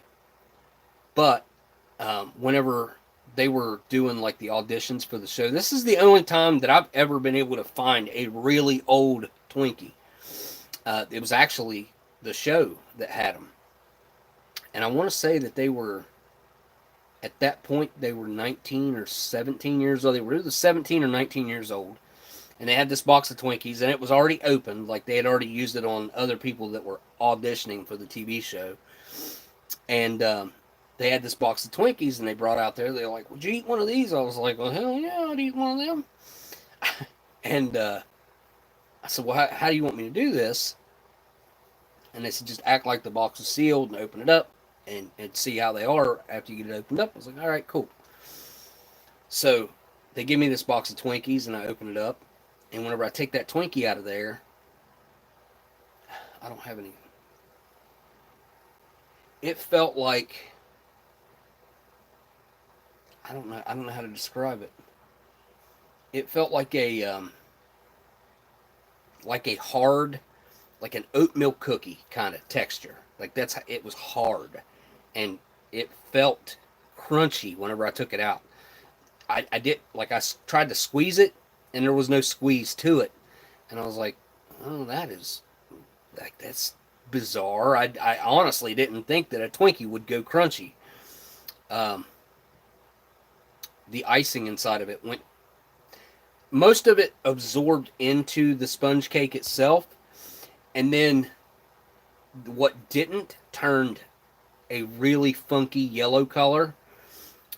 But to be quite honest, there was, like, not enough icing there left that you would get that that numbing effect, I would say, from the fat that would be in it. obviously gone rancid. Now, they didn't smell the best, but they didn't smell the worst. They still had a nice vanilla scent to them. It's just a little bit off and smelled old. But when I bit into that thing, it was like eating a cookie, like a crunchy cookie, not a soft cookie, a crunchy cookie.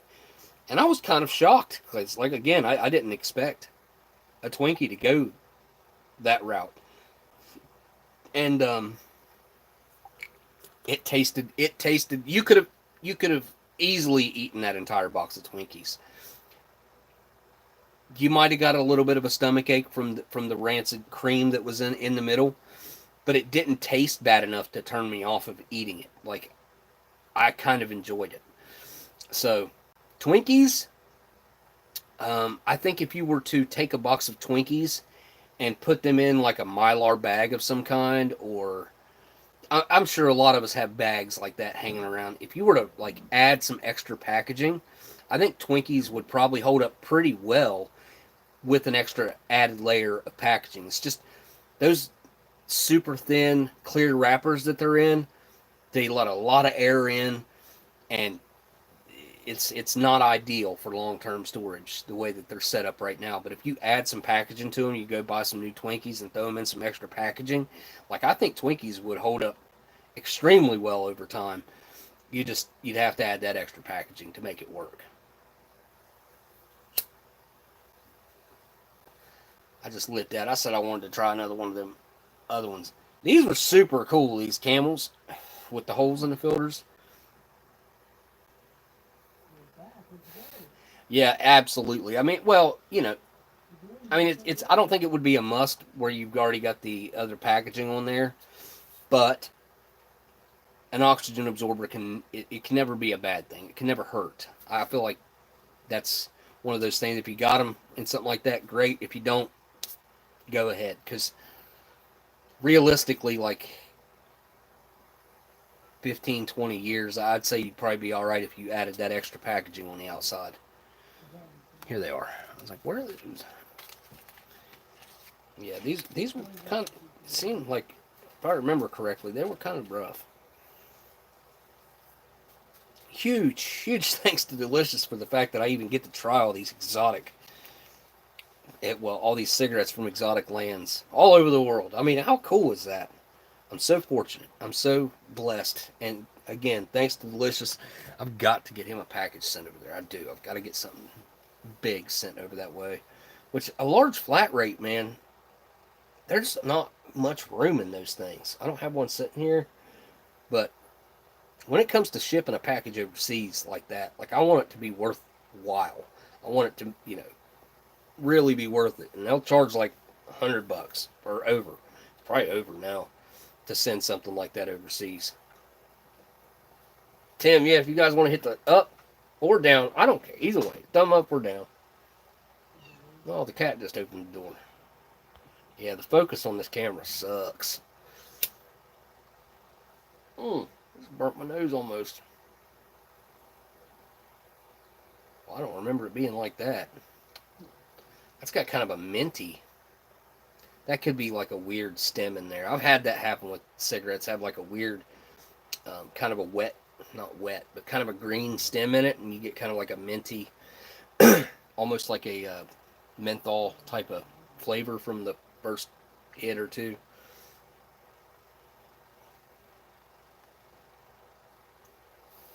It's quite airy. It's got a really loose draw to it. Not a lot of resistance there. Not a huge fan. It's kind of like that Camel without holding the holes, but the flavor's different than that Camel was. That's for sure.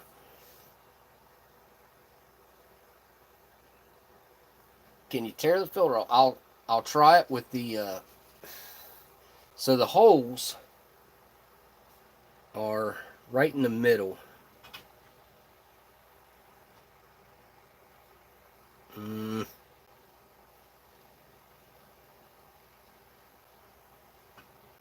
Man, I take my focus that I have now for granted, but you can kind of see the dots around the middle right there, and I will see. All right, I got cats jumping in the house. Hang on. Hang on.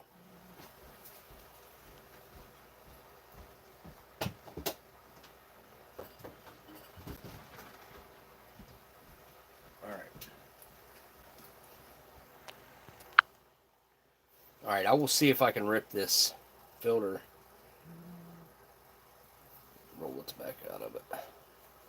Make a mess if I don't. All right, let's see. Nope. Paper ripped. Filter did not. Paper ripped on the holes. Paper's the only thing that's got the holes in it. It's the only thing that's perforated. Yeah, that filter's not ripping.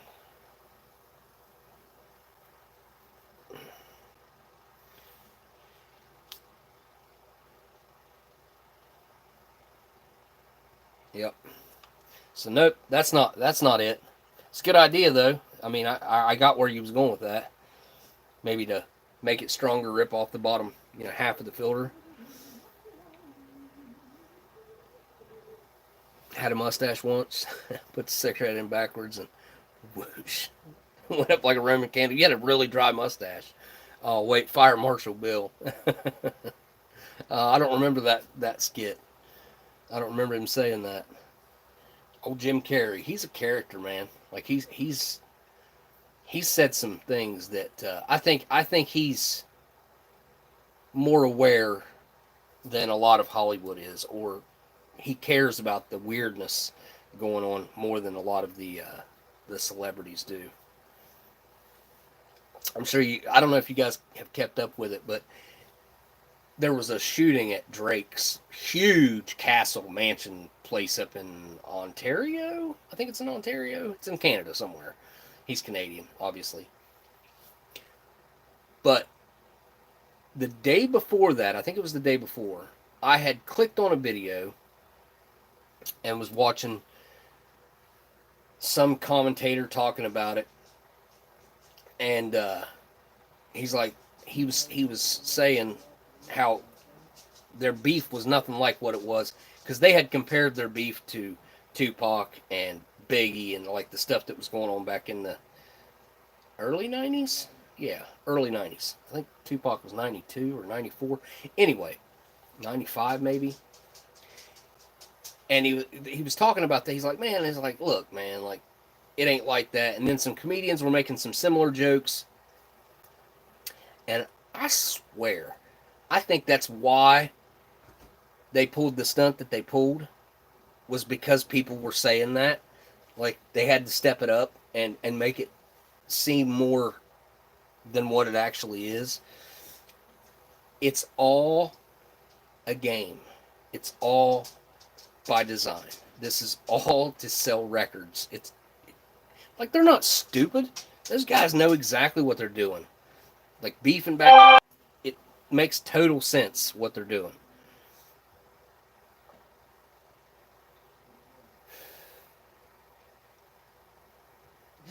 Yeah, it's lucrative to say the least. I mean, yeah, these things just don't hit right, man.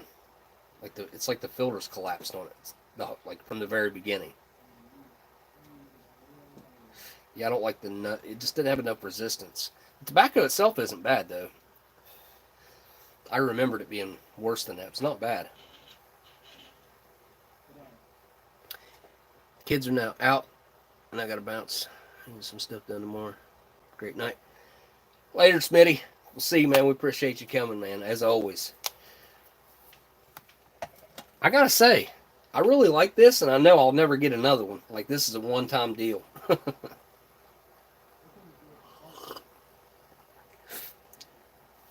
I remember watching that on In Living Color when he was in a classroom. I don't remember the mustache part, though. Huh.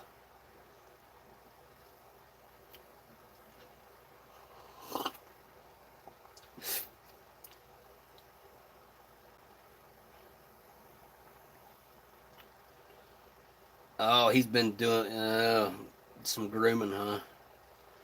See, I don't really like keep up with it. I just happened to see a video, or maybe it was comedians or something, and they brought it up. Because I watch some comedians on occasion.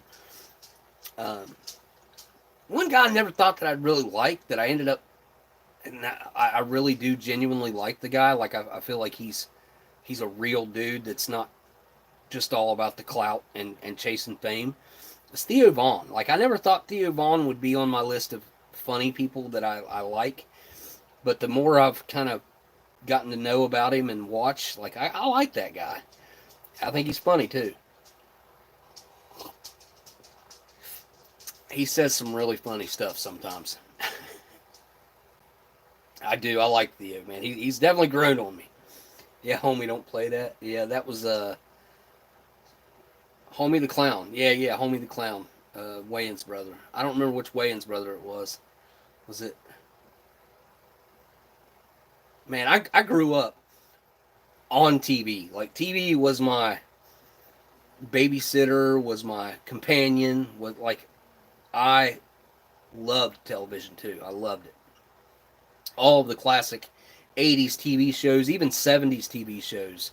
Um, the Jeffersons, 227. I would watch The Honeymooners some, but Roseanne, Mr. Belvedere. What was the one with Michael J. Fox? Was it? No, Family Matters was with Urkel. Then the one with Tony Danza. What else? And then there was Home Improvement. That one came along. That was kind of a later. Well, yeah, it was kind of later. Early TV shows. There was one, The Two Dads. I used to love that show with Balky. You guys remember that show? I don't remember what the name of it was, but I used to love that show. Me and my grandma used to love Balky. I don't know why, but we did.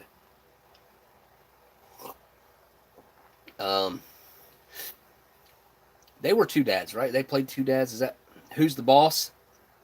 Yeah. That's the Tony Danza one, right? Family Ties. Yes. That's what I was thinking. Family Matters, Family Ties. That's the Michael J. Fox one, yeah.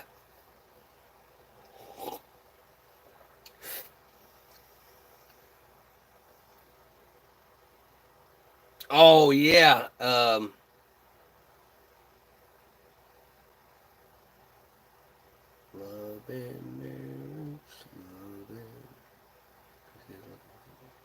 What's the name of that song, or that show? Why can I not remember the name of that show right now? I can remember the theme song. My First Words. And I'm not exaggerating. You get, like, if my mom's ever on live stream, anybody could ask her on a video or whatever. I'll have her say it. My first words were, "Here's Johnny. Here's Johnny." And then, like, that makes me think about the Mandela effect. People saying that Ed McMahon did not do Publishers Clearinghouse, and absolutely he did. His face was even printed on the envelopes, like those manila brown envelopes. Rescue 911. Rescue 911, hosted by William Shatner. Wait, how old are you? Because that sounds like that's well after, like, my childhood, I think. I don't remember that one. I do remember Unsolved Mysteries, though. Oh, boy. That started probably in, like, the mid to late 80s, I think. Unsolved Mysteries. And that was a big one, too, that my grandma liked to watch. My grandma was a big WWF fan as well. Like, she loved WWF. Born in 88. So, yeah, like, we're kind of almost a generation, I don't know what you'd call that. I was born in 82. So it's 6 years, but that's a lot of TV. Difference right there. By 88, like, I was deep into my TV, like, catalog and era.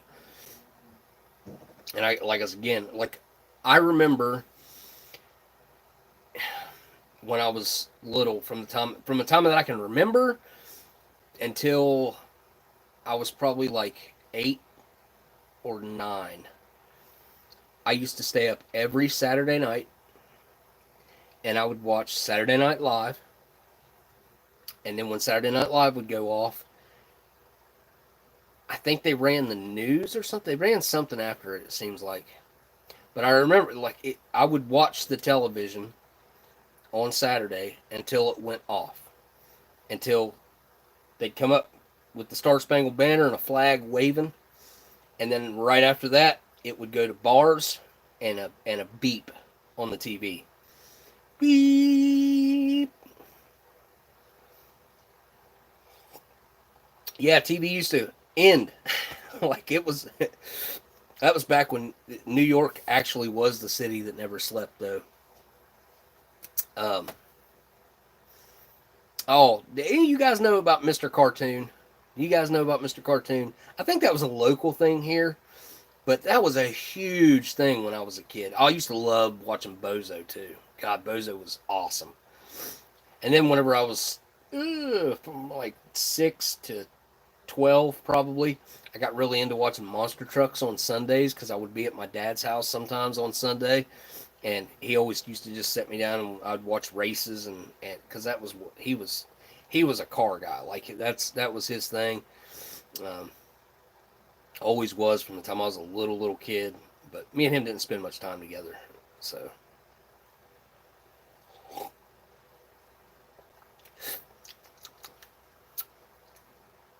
yeah, I'm a big fan of this stuff right here.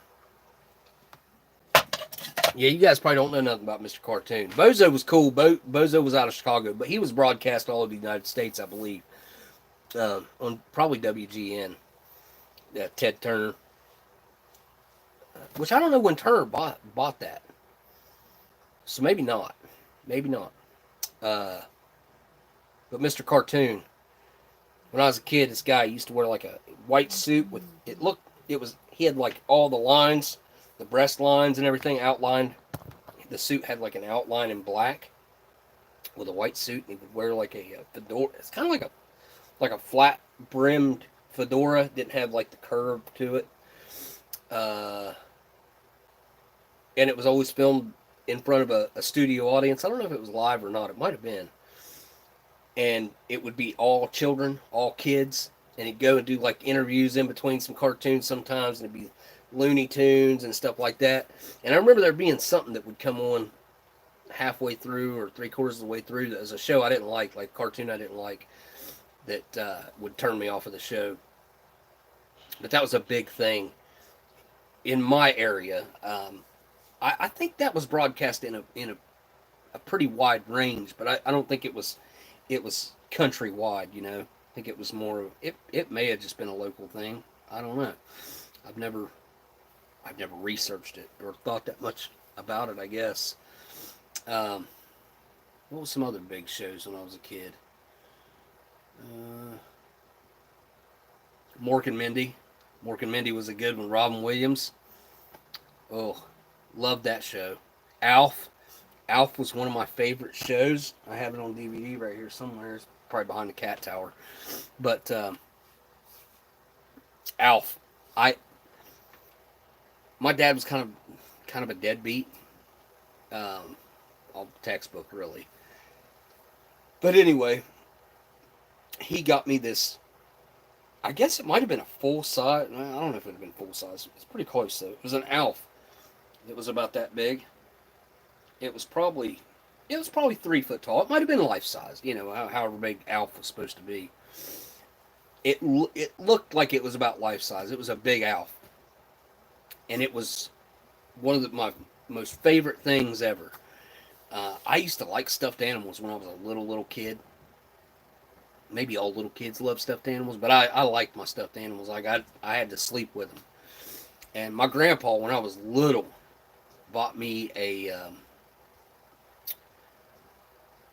I think it was a teddy bear. It might have been a cat, but you know, it was like it set up like a teddy bear, but it might have been a cat. I can't remember if it's a cat. I think my mom probably still has it. I had that, and I had a blanket, and the we're going to call it a teddy bear. The teddy bear was made by the Russ Company. And my grandpa's name was Russ. But also the company's name was Russ, Russ.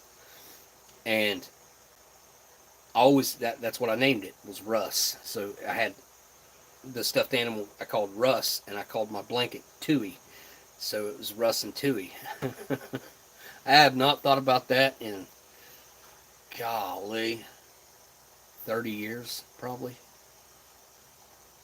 Longer. Wow. Huh.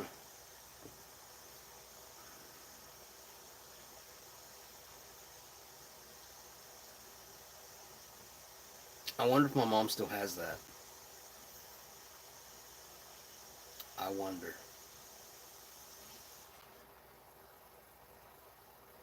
Just a flood of memories coming back right now. Just kind of thinking about it.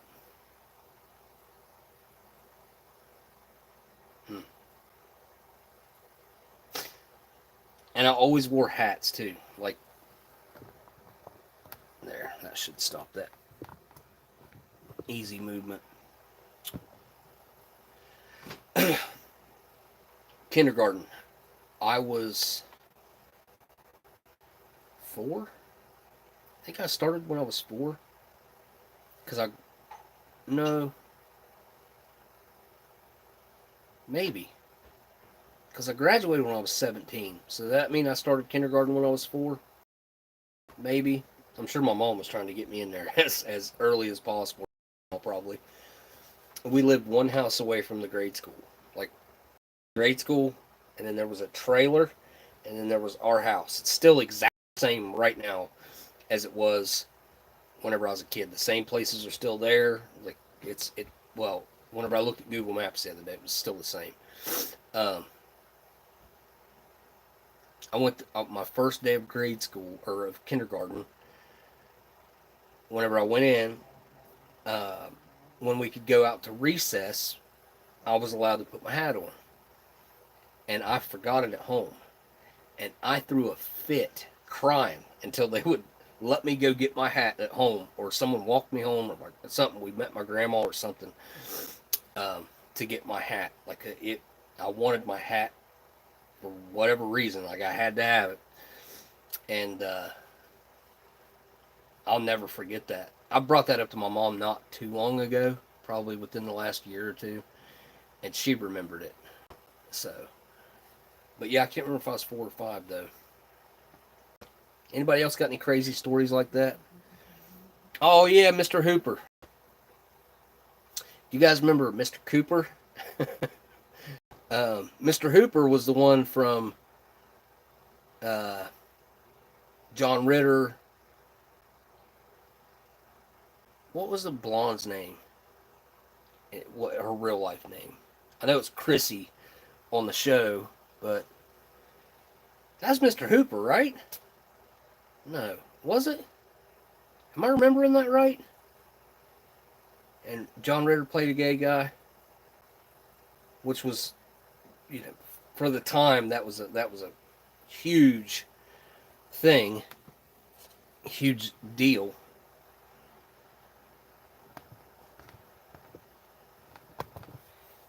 What is wrong with my tripod? It's just loose. I need a new tripod, I guess.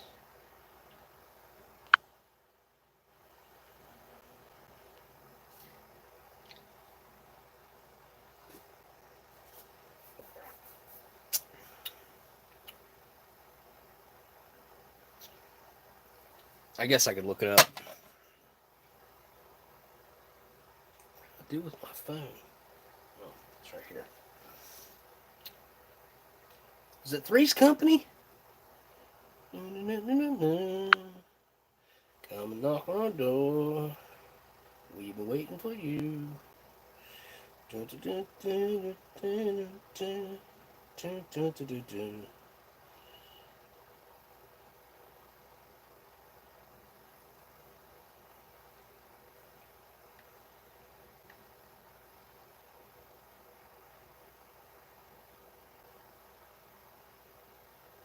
Three's Company was the John Ritter one. Suzanne Summers. I could not remember her name, and I know Don Knotts was the landlord. Wait, no, he was. Yeah, wait a second. What's it? I'm confused. There's him and another guy that was the landlord. What was he? The maintenance man? Maybe. There's got to be a cast list here. Here we go. He played Ralph Furley. Well, who was the landlord? The super.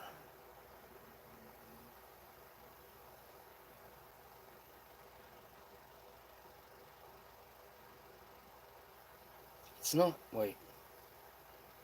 Oh, it was Roper.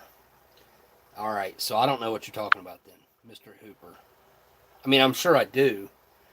All right, let me look it up because I'm confused. Mr. How did you spell that? 2 O's, okay.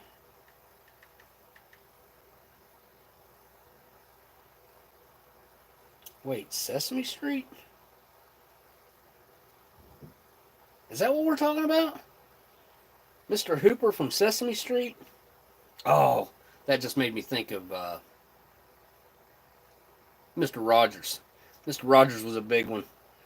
That was a big one for me. I loved watching him as a kid.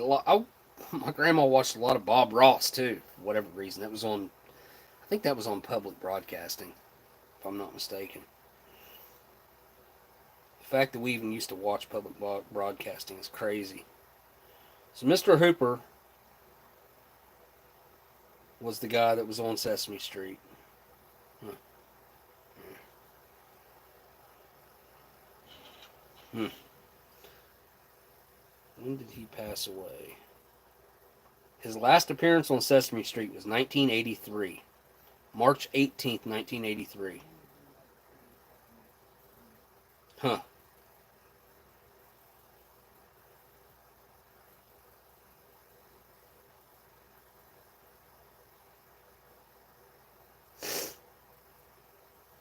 I guess that's what we were talking about.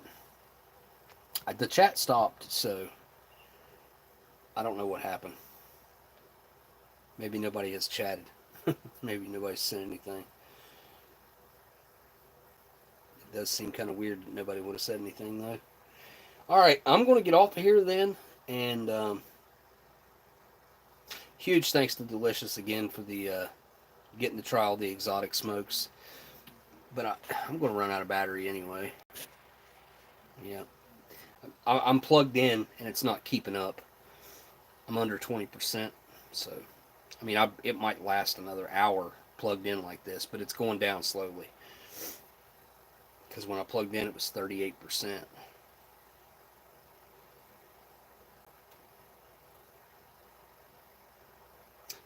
You know what? Since I'm doing this, before I get off here, I want to see if there's any other shows that I forgot.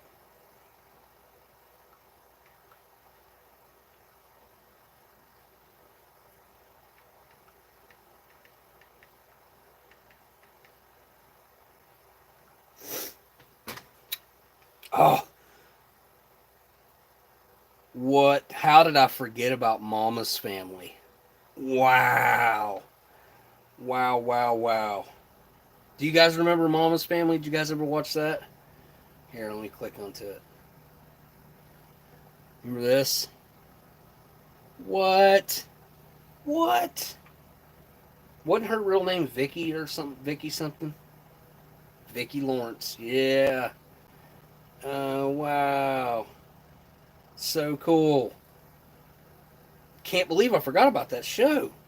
Married with Children. I could not think of that show's name earlier. Ted Bundy and Bud and Christina Applegate. What was her name? Kelly. Obviously Roseanne.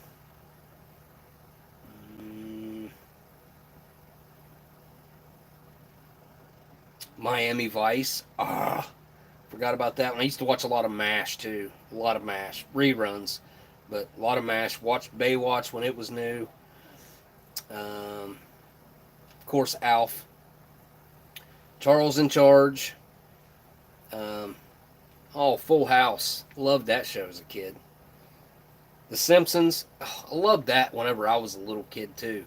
Man, Simpsons have been around for a long time. Holy cow. When did Simpsons start? Because I remember like wearing Simpsons t-shirts and like saying "eat my shorts" and stuff when I was little, like it was something cool. Family Ties, that was another one. Oh yeah, that was the Michael J. Fox one. The Wonder Years. Oh man, Winnie. I used to think she was hot when I was a kid. Like, you know what I mean? Saved by the Bell. That was another one. My chat's either stopped working or nobody's talking.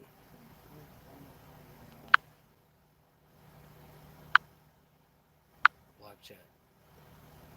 Okay, yeah, something happened to my chat. Like, I haven't. Wow, I missed a lot of stuff. Yeah, Bob Ross was a war hero. 100%. Yep. Most people don't know that. Like, that's not. It's became more of a common piece of knowledge, I would say, more recently. It's just not something. I don't think he never talked about it, I guess. I would love to have a Bob Ross painting myself. Well, I know they're really hard to get, though. And all those paintings that he painted, like, he did let some go from classes that he taught. Like, at the end of the class, they would end up in personal hands. But yeah, they're hard to get your hands on. Wow, Growing Pains. Holy cow, I forgot about that one. The dad in Growing Pains. That's Kirk Cameron was the big star. But is that Alan Thicke? Yeah, that's right. I wonder if he's any relation to that musician guy with the last name Thicke. Cheers. I loved Cheers. I loved Woody Harrelson, man. Like, he was my favorite character by far. Like, he played a dummy. But my chat, I think, is working again. He wasn't. Hold on. I'm pretty sure he was. I'm pretty sure. I don't know that he was a war hero, but I know that he served and I think he did all right in the service. Or maybe he got hurt in the service. Something.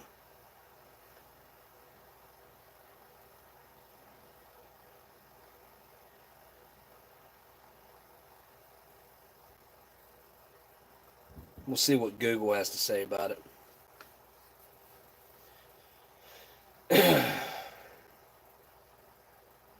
He enlisted in the Air Force at only 18 years old. He moved up in ranking, became a sergeant before retiring in 1981, marking 20 years in the service.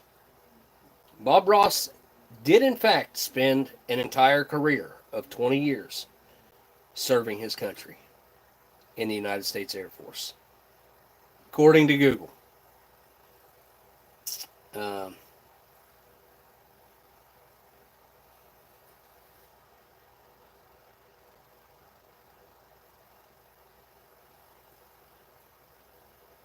So yeah, he absolutely did. There's all kinds of pictures and proof. So yeah, he absolutely did. Now again, I don't know about the war hero part of it, because, well, that means he enlisted in 61, because he retired in 1981, so he would have hit the end of the Korean Vietnam War. Dreamy Smokes, what'd you say about it? You watched a documentary about him a few days ago. He was a well-known, very strict drill sergeant. Oh, he was a drill sergeant. I remember that now. That's right. Yes. Yeah, I haven't watched any documentaries on him in a while. It's been a while. But, you know, I did watch a full documentary about him. I watched how his, like, the Left Behind offices, and they took the camera through there, and, like, his paintings were all over the place, like, stacked against each other. Like one lady sitting behind a desk. Like, it was crazy. Like, I watched a whole, I want to say, hour-long video, and they didn't mention anything about his military service in that. Nothing. And they were talking about his life, too. Like, you know what I mean? So, they should have. I feel like. But they did not. So, yes, confirmed. Bob Ross served 20 years. Drill sergeant. Created in 55. It ended in 55?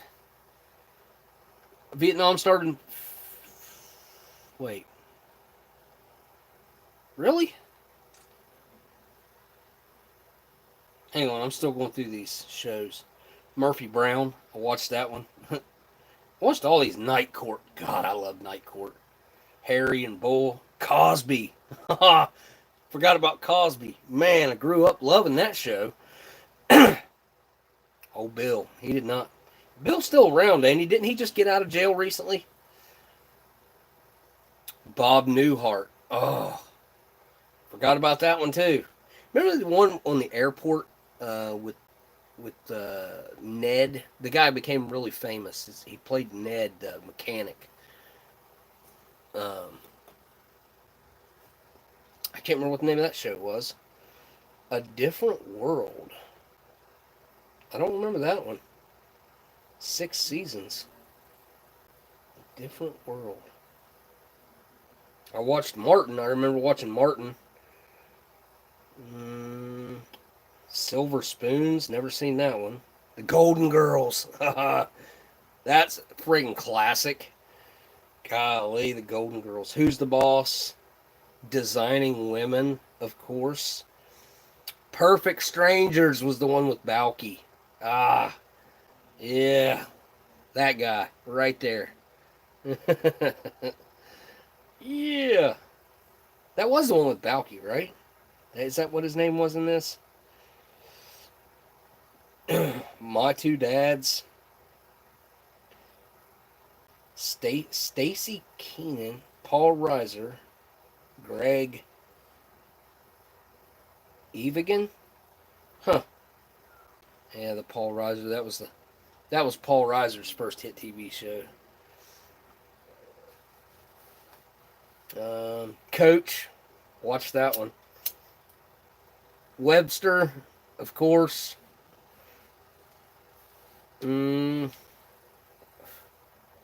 What else? Seinfeld, of course. That was kind of later. Well, not later. I think I was 5th, 6th grade when I really got into Seinfeld. Maybe 4th.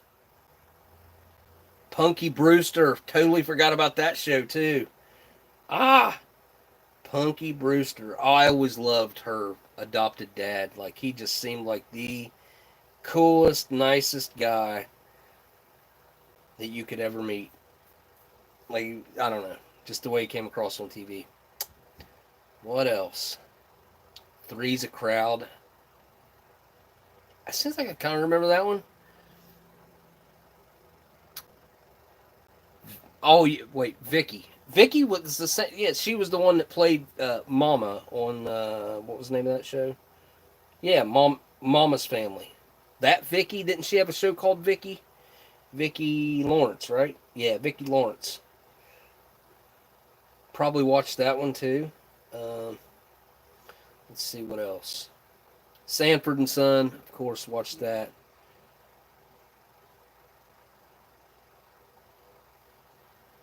The Gary Shandling Show. Do you guys remember that? Gary Shandling. I loved the Gary Shandling Show. Loved it. And there was a woman that had a show that was similar to Gary Shandling, like comedy, comedic skits. What was the name of it? It was her name. What was her name? Can't remember. Maybe it'll be in this list. I'm getting into some really obscure stuff that I've never seen or heard of. Okay. 21 Jump Street. Oh, forgot about that one. MacGyver. Oh, Another huge one. Man.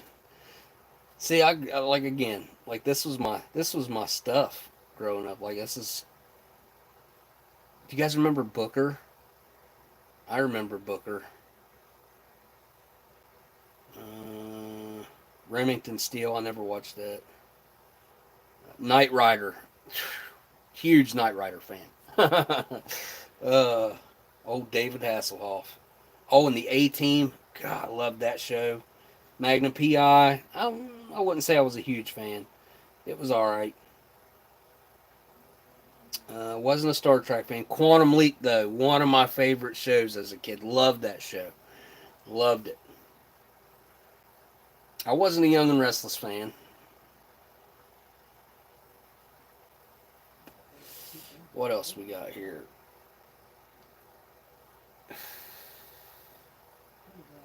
G.I. Joe. Great. I do remember Hunter. Yes, I do. I also remember watching that one. I think, okay, so I've gotten through all those. Definitely not London's. 80s comedies. Here we go. Of course, Night Court. I mentioned that one already. I love that one. The Wonder Years again. Come through that one again. Man, that was a good show. Like there was a lesson to, just kind of like Family Matters was, and Full House. There was like a lesson to each episode. Saved by the Bell. I was a huge Saved by the Bell fan when I was a kid.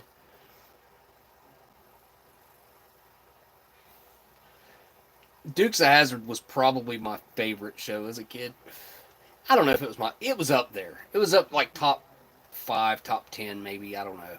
Like I loved all TV whenever I was a kid, but Dukes of Hazzard, of course I was, I don't know if I was into it more than other kids or not, but I talked about this not too long ago on here. I had a General Lee that was it was probably 1/3 scale or maybe half scale. I don't know.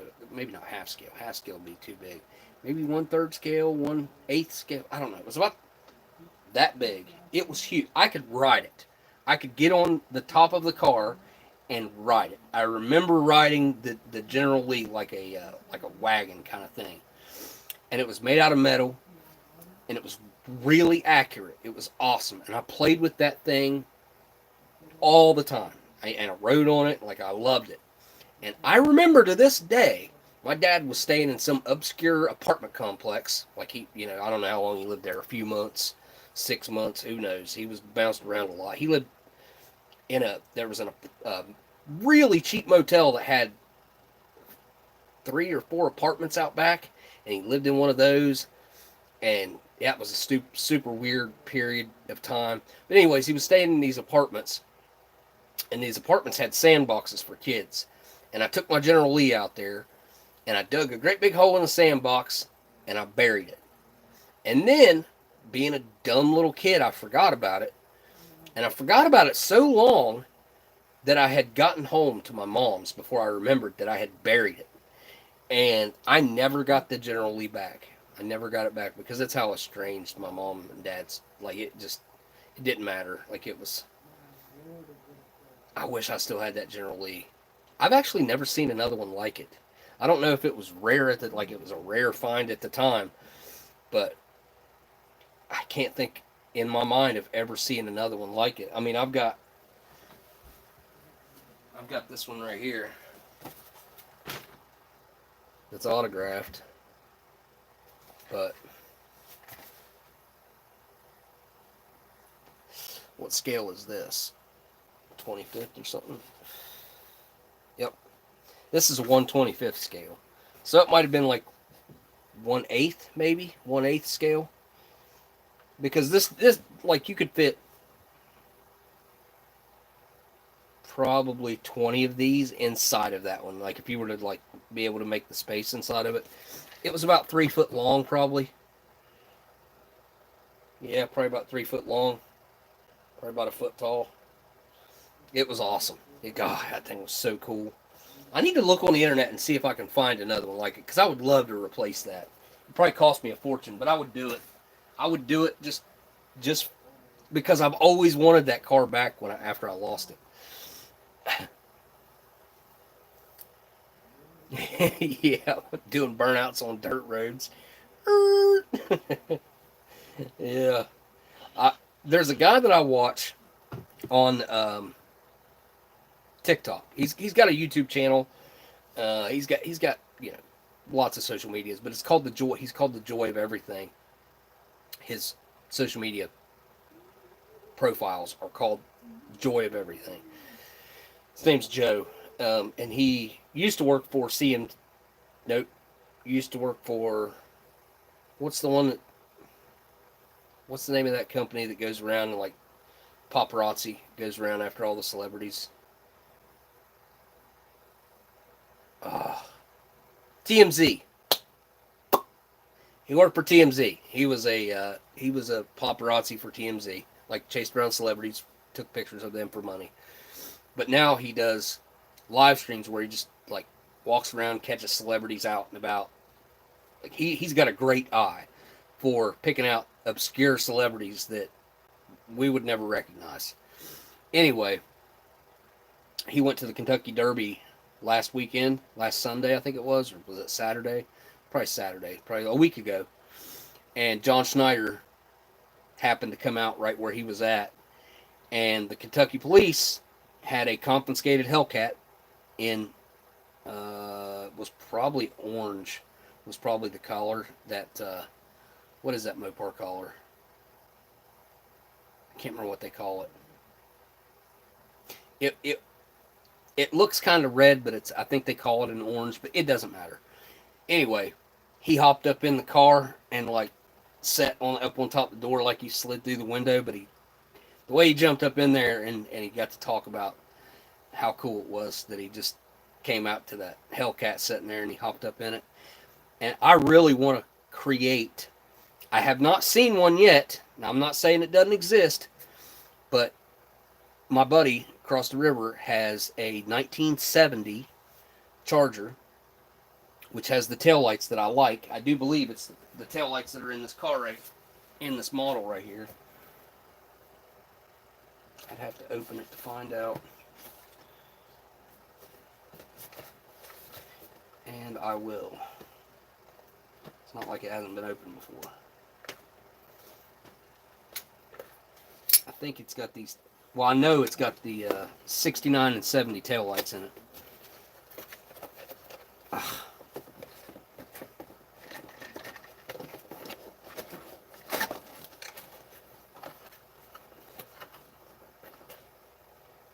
Yeah, it's got these taillights right here. And I would like to do a complete body swap and create the first General Hellcat. I don't know, maybe wouldn't be the first, but I would like to create a General Hellcat that looks exactly like this, except on the inside, it's all modern, and under the hood and suspension, everything is all modern Hellcat. I would like to create that car, and I think if done properly, that car would probably be worth $250,000. And I think we could probably build it for, I don't know, 70 or less. I just have to find a good donor car, which buying a wrecked one would be fine because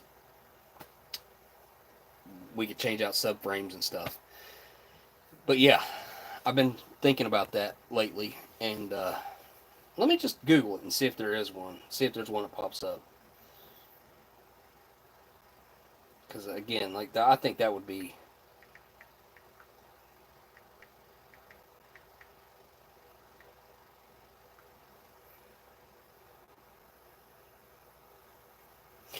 There's some Challengers painted in the General Lee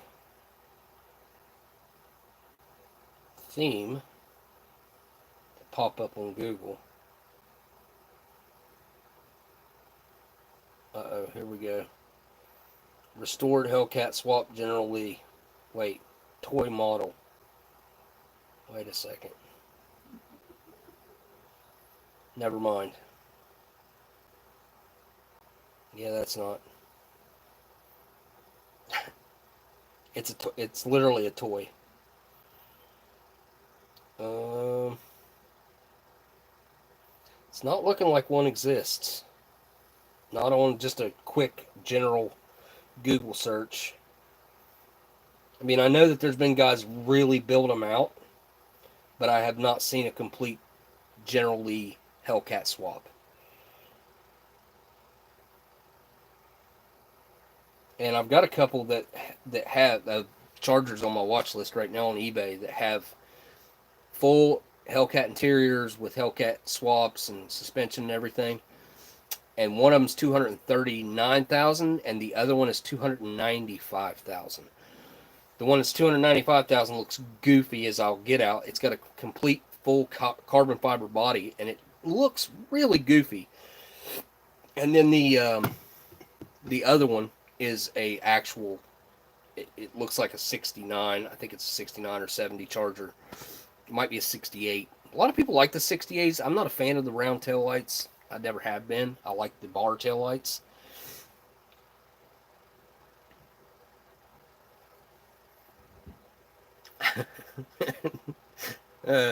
Spicy, that would work. Going to make a General Lee paint job on a Honda and call it the General Lee. That's funny. All right. I mean, it makes sense. Let me get back through the chat real quick.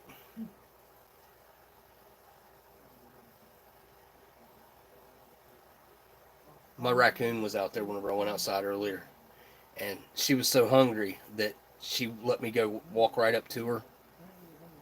And I hadn't put food out back yet for her. My raccoons have not like gotten used to me, which I find that kind of weird because I see these people on TikTok that do like these constant live streams at night of their raccoons that come in, and there's two different people I watch that have raccoons come in similar to how I have mine come in, and they like acclimate to the people, and I get along with animals in general extremely well. Like I can approach animals that most people can't, and not have any issues, and they usually they act even more docile towards me than any other person. But for some reason, my raccoons, like, I feed them. They eat out of my hand. But they don't get enough, like, close enough to let me pet them or anything. Which maybe I shouldn't be trying to pet my wild raccoons out back. But, like, my possums and stuff, I'll pick them up and I pet them. I know it's weird.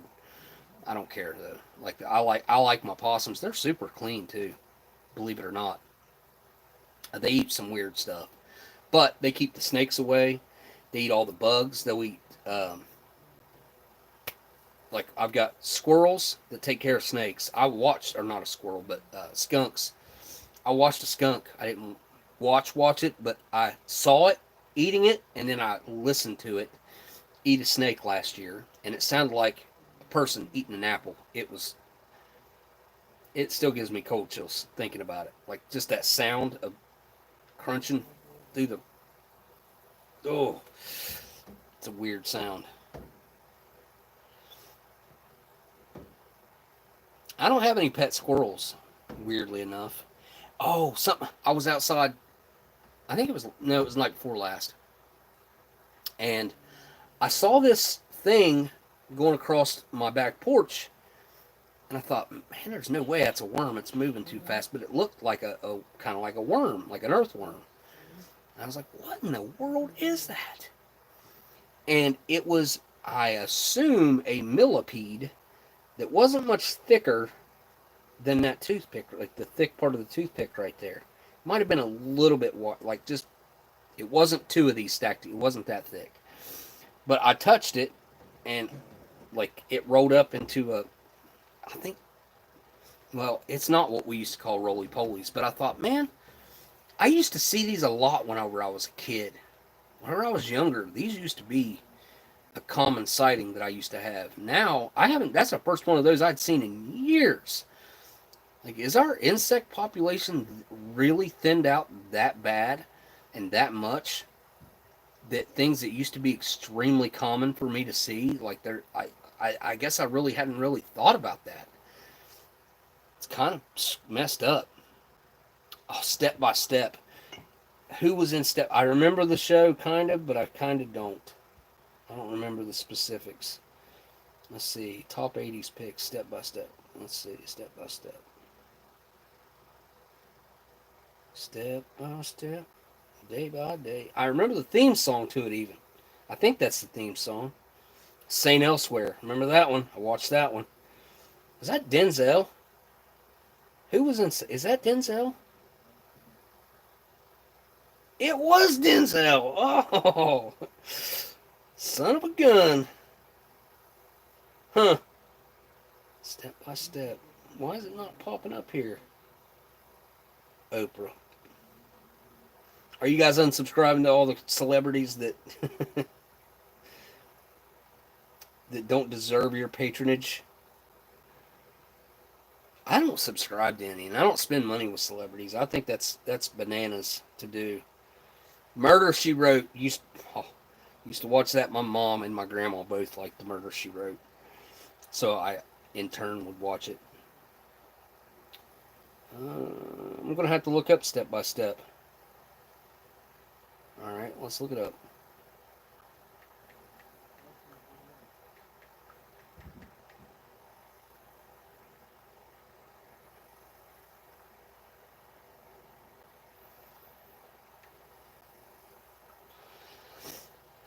Step by Step. Show me images. Oh, yeah! That guy! And Barbara... Is that... Suzanne Summers. Yeah, I used to really like this show. Yes. Yes. Wow. I'm going to have to go back and try to watch this one. Look at that. It's all like blurry. Hang on. There we go.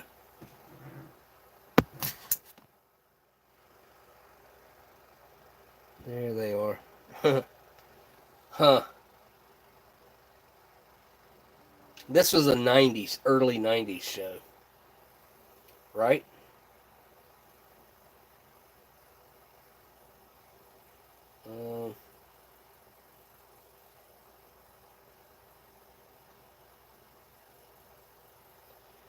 When did it run?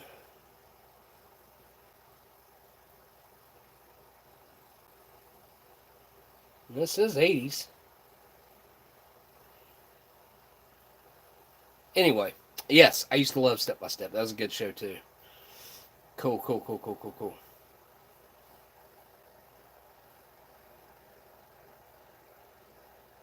Those squirrels wouldn't happen. My favorite way.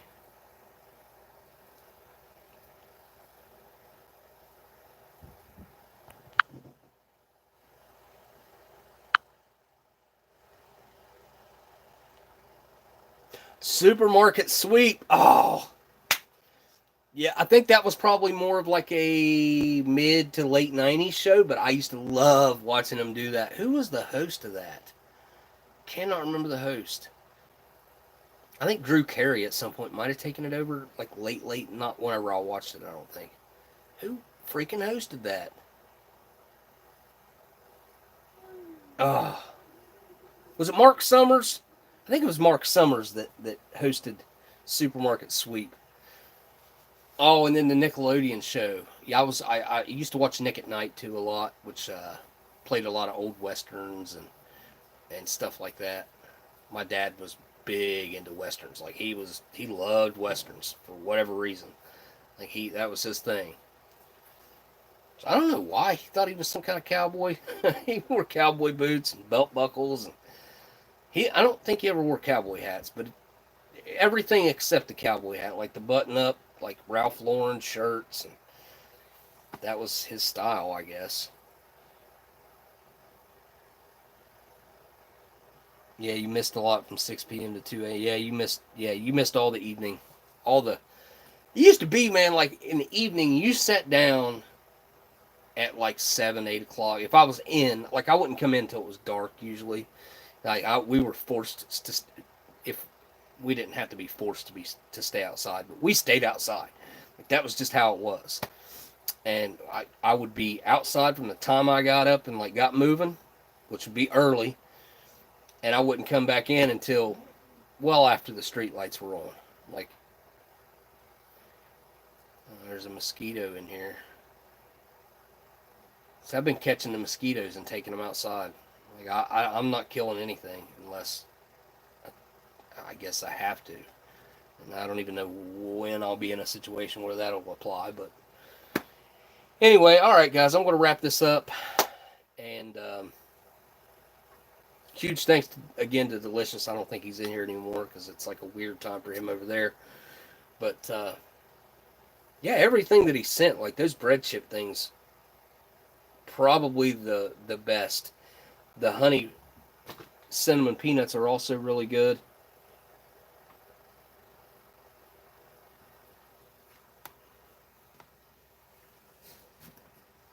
Oh, there's water in that.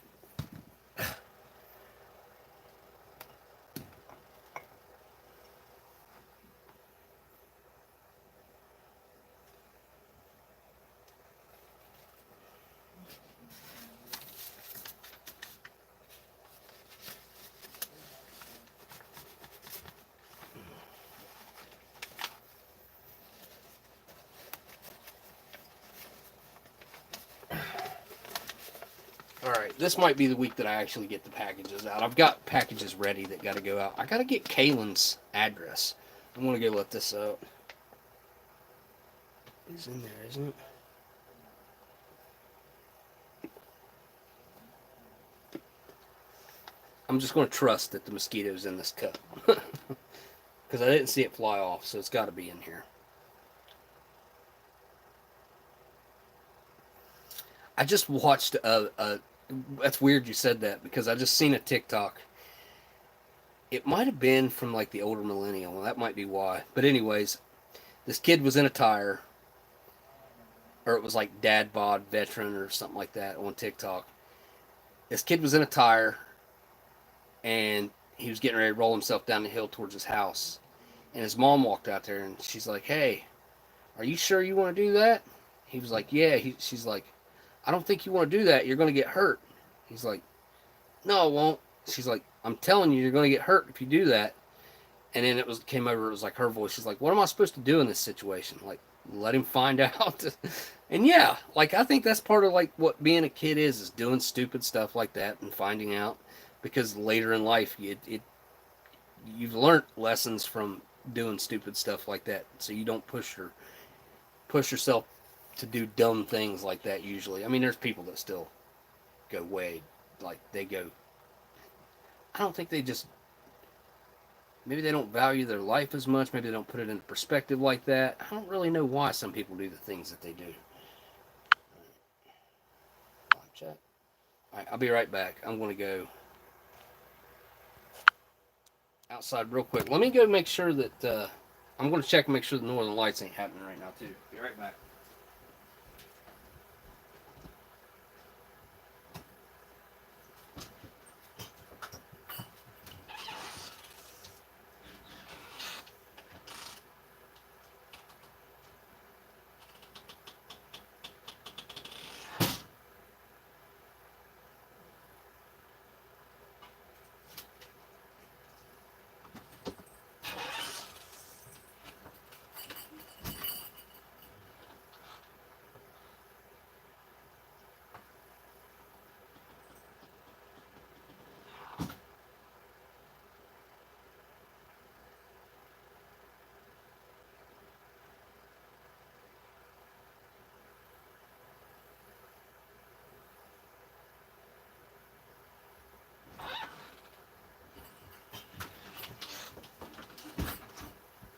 Yeah, it's pretty much not happening.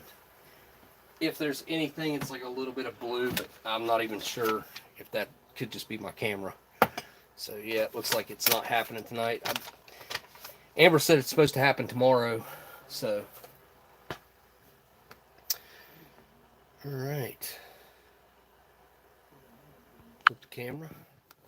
Say goodbye to you good folks. Brainstorm. Neighborhood kid took a dirt clod to the head. Had a rock in it.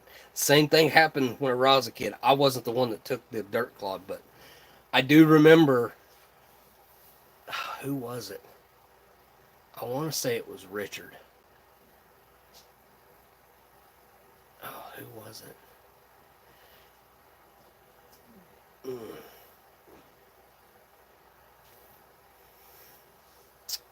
Somebody. Same thing happened though. I do remember that happening when I was a kid. Minnie wants support. I did have to bring Minnie in. She's my champion. She's like the best cat that you could ever ask for. Really, she is. I mean, I've got plenty of cats, and none of them compare to her mentality and just the cat that she is. She's a special cat because I don't know if it's the training that she got when she was the only cat for a long time or what.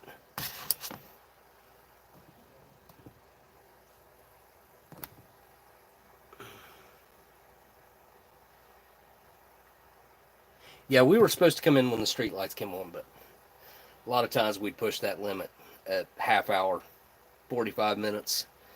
I used to ride my bike from the time that I got up to the time I went to bed almost. And I was good. I was really good on a bicycle. I could ride wheelies around my entire town. My town, I gotta say, I probably rode probably a mile and a half, 2 miles up and down hills. And one of our hills was like that, and I could ride a wheelie up that hill. I remember doing it one time. My whole objective was to see if I could ride a wheelie and not break that wheelie around the entire town. And then we're talking by the time I was halfway through it, it was like a marathon. But going down the hill was the easy part, obviously, and I went down the long way. So, but Dan with the super chat said, "Only just got here. Sorry, was up too late last night taking photos." Yeah, me too. Me too.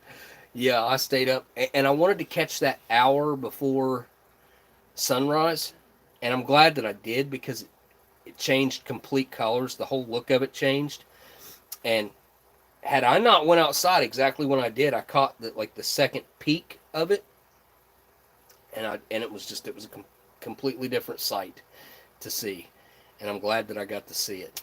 If it doesn't come back again, if it doesn't happen tomorrow night, then I'm glad that I got to see it. Certainly a once in a lifetime thing. And I heard him say something about this happening 20 years ago. And let's just 20 years ago, we did not have a camera that could have picked this up.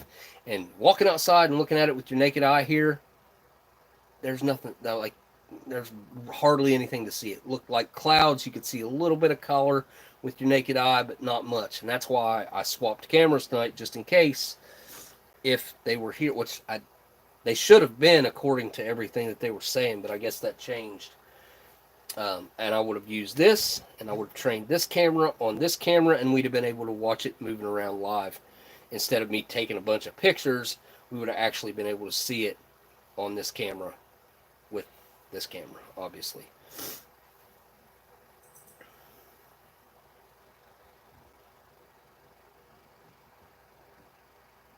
Oh, dude, you definitely didn't need to send a super chat. Definitely didn't need to do that, but I appreciate the heck out of that. Yeah, it was, I mean, whenever I first walked outside the first time, and we saw it the first time, you could see, I don't know, you could see the streaks kind of I don't know how to describe it. I'm sure you guys have seen it, but it was moving at a pulsating kind of rate and getting longer and then kind of shrinking and longer. It was interesting to watch, and you could see that with your eye, but you couldn't see it, the color of it. But on the camera, see those lines?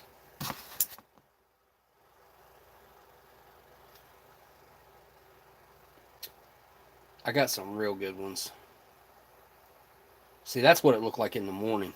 Changed colors to this blue and purple. There was a little bit of green to it in places.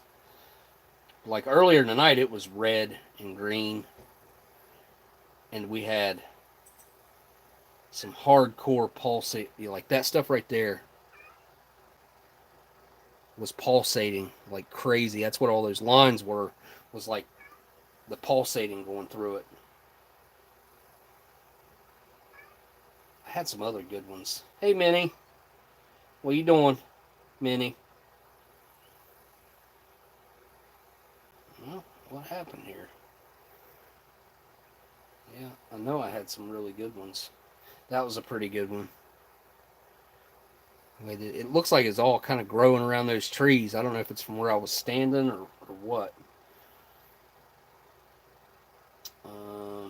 Here's the one from Dan last night. Crazy red and green. Like really dark.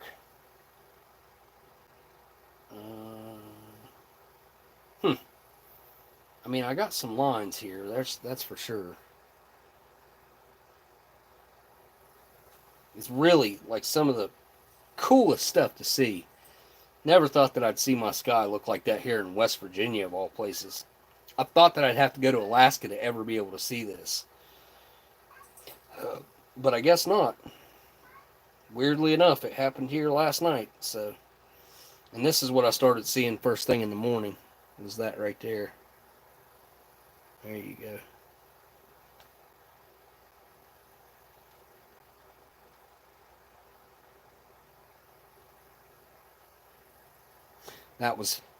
There was a really big pulse and peak, whatever.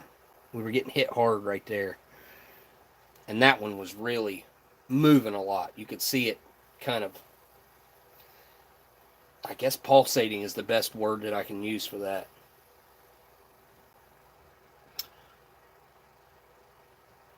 What'd you say, Dan?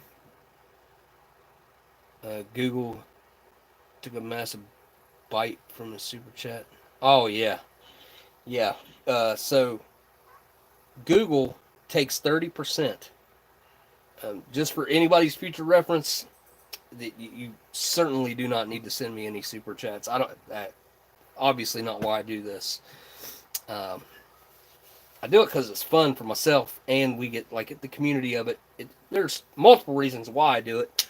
That ain't one of them. It never has been. And I think you guys know that. Like, you guys know me well enough. That ain't why I do it.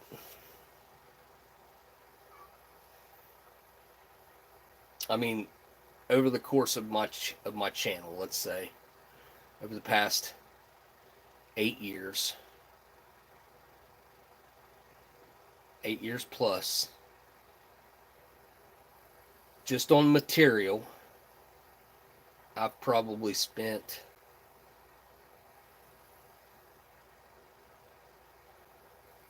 I don't know, over $100,000 for sure. Like, I don't even have a question about that. Last year I think I spent 23. So yeah, I mean, but again, that's like I get to eat that stuff. So it's not like I spend that money. And well, some of the vintage stuff is not consumable, like, but I prefer, if I'm going to spend that kind of money, for it to have something that's going to have smokes in it, and pray that at least they'll be consumable. But you guys get what I'm saying. That was a good one. That's a good one right there. That was a morning one. Power lines were in the way. Kind of took away from it.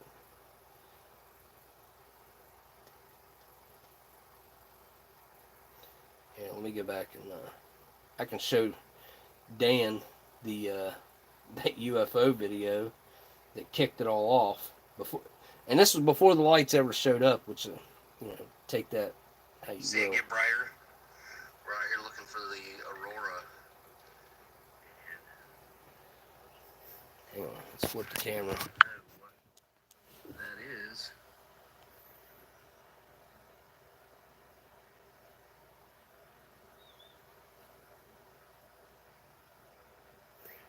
That's a star, so you can see that it's moving. Even brighter. And it did not have flashing lights on it, and it was high. And then it stopped for a second at one point,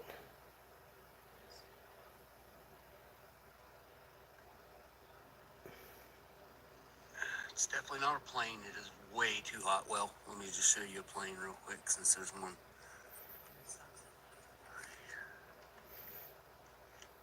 There's a plane. That's what a plane looked like on screen. And I found another plane right after that, and it looked the same. Use Like, flash. planes are required to have, anything flying is required to have flashing lights on it. No, it isn't. Period. End of story.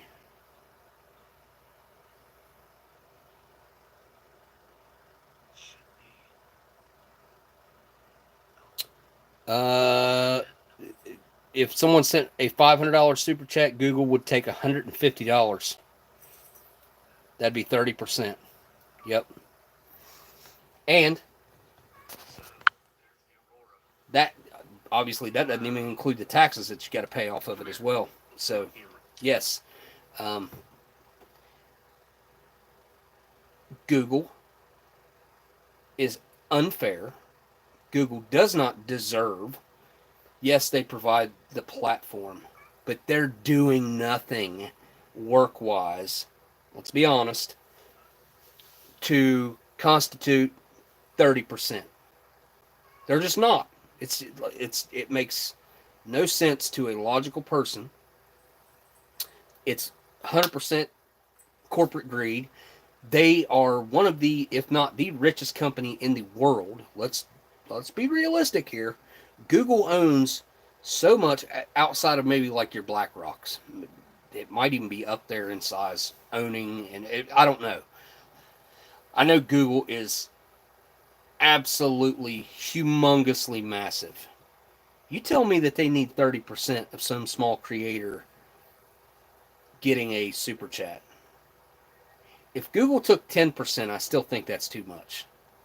I think if Google took 5%, again, they're doing nothing.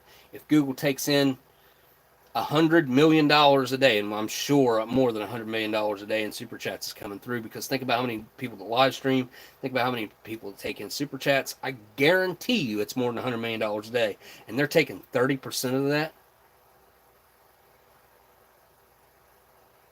I mean, they're taking $30 million out of $100 million. That's bananas. And again, I think 10% is too much. I think realistically between 5 and 6% would probably, and again, I still think that's probably too much. I mean, it's greed. 100% it's greed. And if people could collectively think about this enough, there's been people try to create alternative platforms. Nobody's ever going to have the library, the backlog library that Google has, which I think hurts any new company trying to start up. Like you look at Rumble. Rumble would be the only one that I would say that would be even close to competition. It's not in competition with Google, but let's just say that it is for argument's sake. They don't have the backlog of content to go back through and use for reference and research, and people use it for all that stuff and entertainment. It's a monopoly when it comes to this type of platform. Now TikTok, I would say, has certainly stepped up and became direct competition, but still, even TikTok doesn't have the backlog and the vintage content and a lot of the stuff that people use YouTube for. They don't have full length streamable shows. You know what I'm saying? So that they're in competition with them in some ways, but in a lot of ways they're not. And TikTok's more of a short form content kind of ordeal. I mean, there is some longer form content on TikTok now, but I do find TikTok to be a lot more, well, it has been up until very recently. TikTok was a very open platform that you could say things that are controversial to some. I think the majority agree with these controversial things. But now I fully believe that it's being ran by the wrong people. I think the U.S. government has their sticky fingers all over it now, because I see some of my favorite creators on there that are getting strikes all the time now, that are getting 7-day bans, that are getting their channels completely, like, they'll be gone. They'll just poof, they'll be gone. That's what's happening now. And that's exactly what happened. I don't know how many of you guys were around or paid attention to Google and YouTube back in 2016-17, but that's the exact same thing that happened back then when Google bought out YouTube, and they decided that they were going to, well, a little after Google bought out YouTube, they decided that after the PewDiePie advertiser scare thing, and then we had the adpocalypse after that, and then we had the Vox adpocalypse after that from the whole Steven Crowder ordeal. Now you can't even say words on this platform without people being so triggered that they report you. And these people that do this, or it could be bots, it could be AI, it's both. It's all three. It's all three of those. They do it with total disregard for the people that use this platform as their sole income and job. Like, they do that. They zero thought about that, I'm sure, or they do think about it, and they think like they're rubbing their little like grubby hands together. I'm gonna take them out. Like, it just, ugh. The fact that it's so easily done, and there's no explanation for it. Google is not a publisher. Google is an open platform to be used by the public, which means that they cannot censor content, but they do. And the only thing that they can censor is things that are illegal or things that can get people hurt. That's it. They can't just pick and choose to push things agenda-wise, but they do. Now, this has been fought in Congress. This has been fought. It's been a whole ordeal. And then Brandon Schwab just had a case that he lost, and it hurt creators, I think. But you got Joe Rogan, who's claiming people's shows because they use like a few clips of his show, and I think that is kind of grimy the way he does it. Like, dude, you're not making enough money. You got to, when I say, like, he claims their episodes, like, say somebody made a 30-minute long episode talking about it. They didn't just stream his stuff. Like, they're changing that content. They're talking about it. They're showing clips of it. You know what I'm talking about. He'll claim their video, take every bit of their revenue from that, and any future revenue from that will go to Joe Rogan, the Joe Rogan Experience, whatever production company it is now. You understand what I'm saying? Like, it's not, none of this stuff's fair and above board anymore. Like, it's the fact that anybody can click on a comment and report it, and then that person can get a strike for leaving a comment. That's why I don't comment on anything anymore. I don't comment on anything. I have gotten reported for the most vanilla comments that you could ever dream of. Like, and then they don't give you any explanation of why they did that. Like, why they determined your comment to be offensive, or they don't even give you a reason. Like, it's crazy, the stuff that's going on here right now. It's not fair. It's not, there's a lot of things that aren't fair anymore, but the way that this platform is set up, they're not allowed to do these things, but they do them all the time. Nobody's checking them on it, and they get away with it. You see what I'm saying? Like, it's not okay.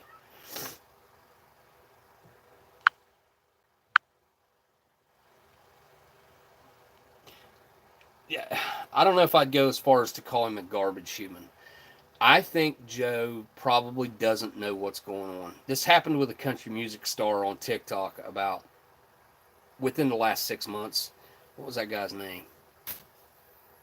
Can't remember his name. But anyway, this lady was making these cups. And to be quite honest, like, the merch she was making probably was against, like, some copyright laws. And her stuff got claimed. Like, a law firm claimed her revenue from her cups and stuff. that she was selling like tumblers. What it was. So she went on and made a TikTok that Luke something. Anyway, that this guy had claimed her stuff, and the next day, like he came on and he's like, I had no idea that they were doing that type of stuff. He's like, the only thing they were supposed to do was stop people from stealing my content, my music, my other videos and stuff. He's like, they weren't supposed to be doing, like, claiming every little single thing like that. And that's what they do, those companies that these large, sometimes they're celebrities, sometimes they're big, huge musicians, sometimes it doesn't matter. If they claim them to look for their content in every little spot and claim it, like, the people have no idea how far they're taking it. And that guy had no clue. Like, they took $10,000 out of her bank account somehow. He gave her all that money and then some back, and then he did a thing where he let her make the cups and sell them at a show or something like that. Somehow she may end up making a bunch of money from it, I'm sure. And he was super cool about it, but he had no clue that it was going that far. I have a feeling that's probably similar to what might be going on with the whole Rogan thing, but I don't know that that's a valid excuse. Like, especially when you're making the kind of money that he's making. Like, do you really need to be claiming that $10 that some guy's going to be making on a YouTube video that he spent probably 12 to 30 hours making a 30-minute video, and you need to make that, who knows, at most, let's say $1,000 or $2,000. Let's say it gets 1 million views even, and the guy made a $10 CPM is pretty high. Let's say he made $1,000 for that million, or, well, $1,000. I don't know. Let's say he made $1,000 off of it. Does Joe Rogan need that guy's $1,000? Does he? No. Stop it. Stop it. Really. You got enough pieces of the pie, man. You're leaving crumbs on the plate, and then you want to take the crumbs too? You really got to have those? It makes me sick. It makes me sick. Look, back whenever I first got in, like, I don't know, stuff started taking off, and it was before the TV show. I had people stealing my entire content. Like, it wasn't, they were taking clips of it. It wasn't like they were taking my entire videos that I had spent. Usually I would spend 2 weeks to edit a video, like sitting down, like I would spend crazy amounts of time editing, because I don't know how to do it, is one reason. Anyway, like, they were posting them in India on, like, Indian YouTube, or maybe, I don't know, other places. You could tell, and they were stealing my entire videos. Like, they weren't taking clips, or they weren't transforming the content. If somebody was to take anything that I do and transform it into something of their own, I'm all for it. But if you take my entire content and don't do anything to change it, then I've got a problem.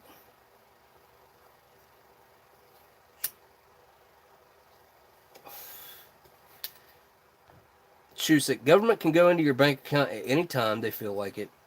Your money is not yet. No, we don't own anything in America. I've heard that there's special kinds of titles that you can get for houses and vehicles and land, to where they supposedly can't touch it. But I'm highly skeptical of that.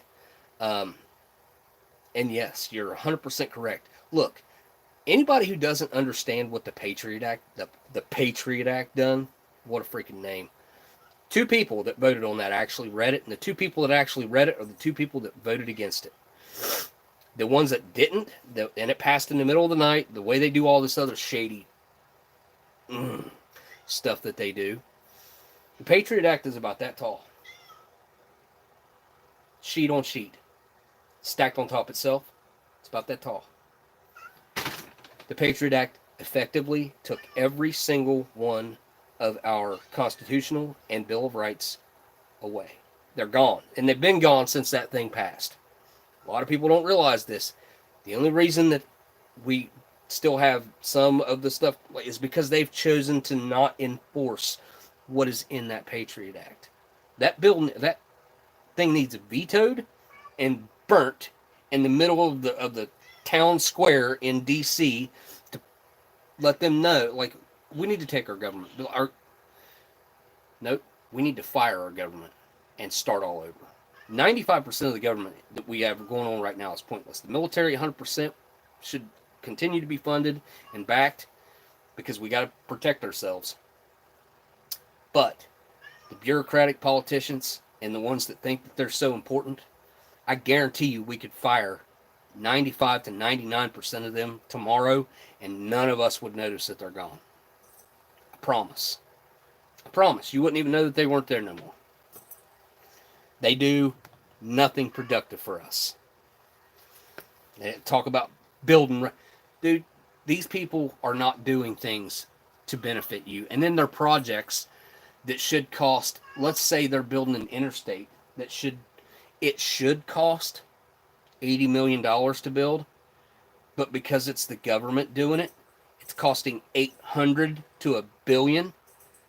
$800 million to $1 billion because it's them and their bureaucratic process and how they get overcharged and how everybody's got to get their beak wet when it comes to a government contract and they overpay by triple for what they should be paying. This is not okay. We can't be okay with this. We're not even paying the freaking interest on all the loan that we have right now.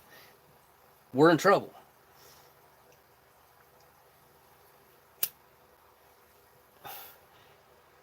Has multiple copyright claims on them. Some of them I understand, but for the most part. Well, I mean, obviously, you understand why there would be a copyright claim, but I'm gonna look. Another thing that I want to rant about really quick is the whole music aspect. Let's just say that my TV was to pop on right now, and there'd be a song on it in the background. Whoever the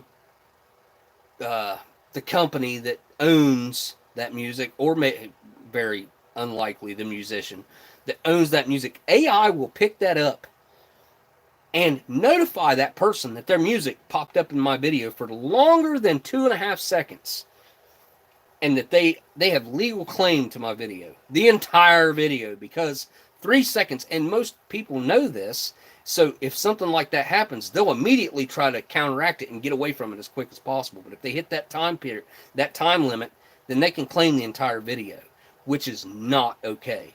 Now, I don't think that these companies are understanding is you want people like us and the public to use your music. You want that to be available to us and for us to be able to use that for free. Because by letting us use that, we're promoting your music for free. And one of our videos was to happen to go viral and get 10 to 100 million clicks. You just got 10 to 100 million clicks for nothing. For literally nothing. But no, you'd have to claim that video. So, and that's why nobody can do it anymore. Nobody does it. It's the dumbest thing I've ever seen. I do not understand why these companies thought that was a good idea, or why they still think that's a good idea. No, you want to promote your music to be used for free by people because that's free promotion. That's just free advertising. Like it could be a music video, it could be a song that hasn't been popular in 20 years, and it happens to be on a viral video. And people start listening to that song again who haven't listened to that song in 15 years, 18 years. Like, holy cow, I forgot about that song. Yeah, I'm throw it on my playlist, go buy it off of Apple Apps, the music, whatever the Apple Store is, whatever the music thing is. It doesn't make sense to me why they would ever want to go this route. So instead, like when they claim these videos, let's just say that the revenue that they get from that is, we're just going to use a round number. Let's say that they gain $1 million from it. If they would just let people use music freely, I can guarantee you that those same people that made $1 million claiming other people's content would probably make 10 times more than that. Like, it makes no sense whenever you think about it, or whenever you understand how this stuff works.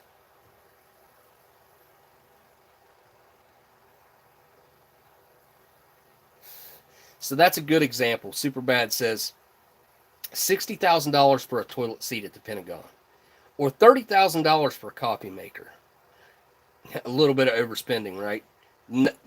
No, like, see, this is what I was talking about with how everybody's got to get their beak wet, and how these. How does that ever get okayed in a budget, ever?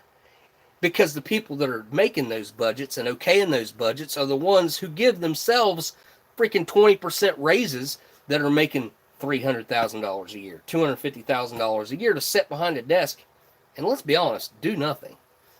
Do nothing. These people, most of them, do nothing. I don't know. I'm on a rant. I'm just upset with the state of things, and I think that I can't stand here and complain about it unless I plan to do something about it. I should have already done something about it. So I've really been thinking hard about this lately. So, and I've thought about it before, possibly getting into the political game, and I hate to do it, just because I know the stigma that comes with it as well, and how people frown on it. But I have to not care. I have to not care, because that's not why I'm doing it. I'm doing it to try to make a change for the better. If I'm going to do this, it's to hopefully be able to influence some of those other politicians that are in there for the wrong reasons.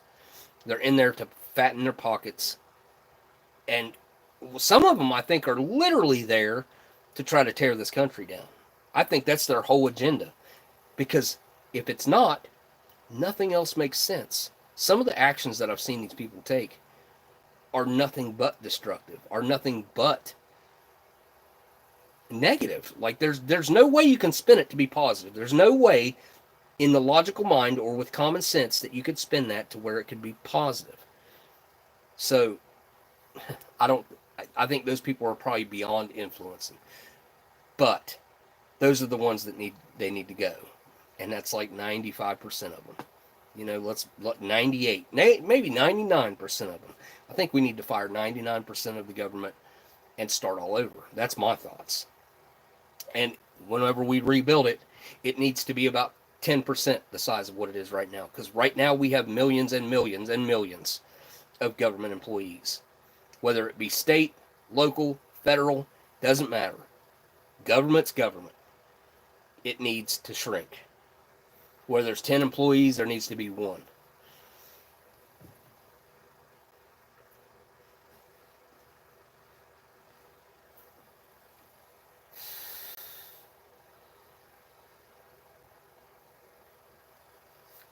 Bureaucrats can make regulations that can't be reversed by even a congressional exec. I know, and that's one of the problems that we're having right now, is a lot of that crap that has,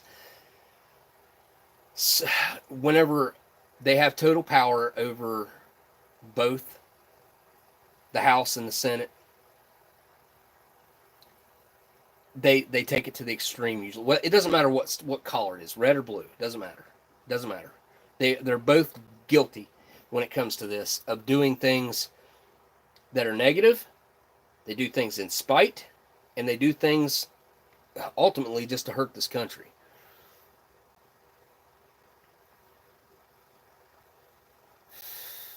I like what Brandon Herrera does. I think he's been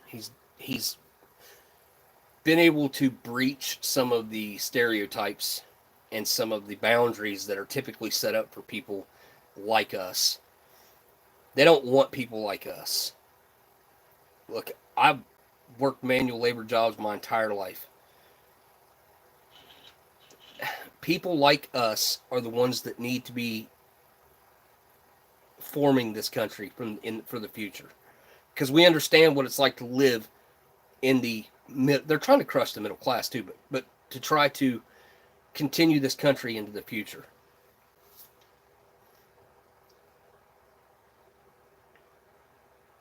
I have not actually been following his run for office. I did see, oh man, it's been a long time ago, him say something about it, but I have not not been following his run in Texas.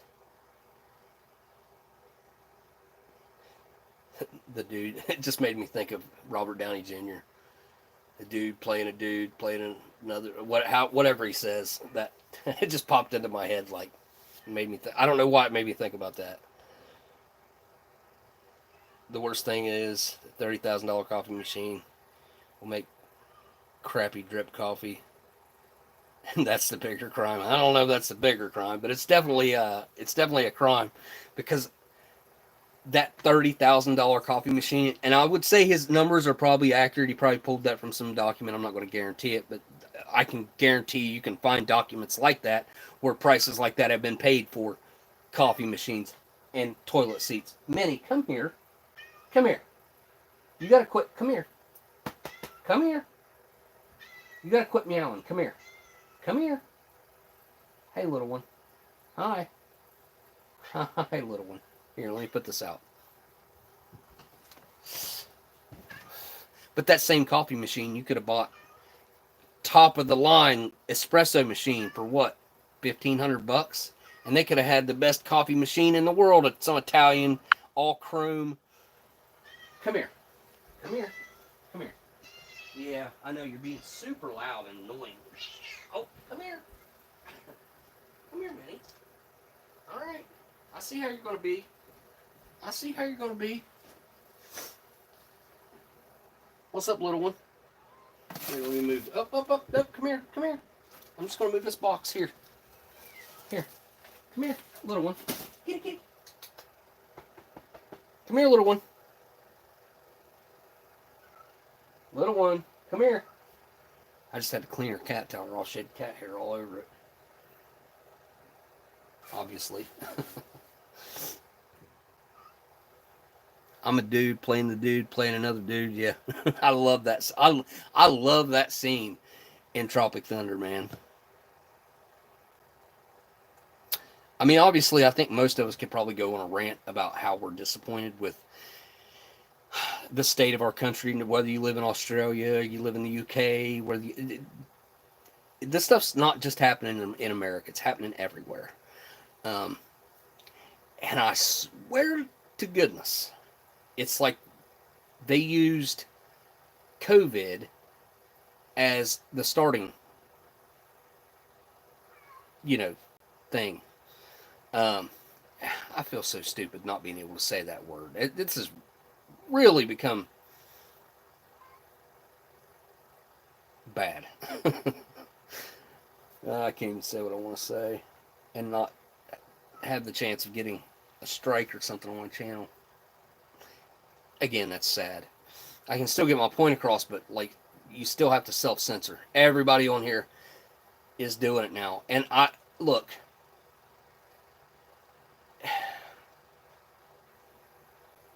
and a lot of people will think that this is controversial. And that's okay. I'm okay with that. What they done to Alex Jones, we should have never allowed to happen. And I'll tell you why.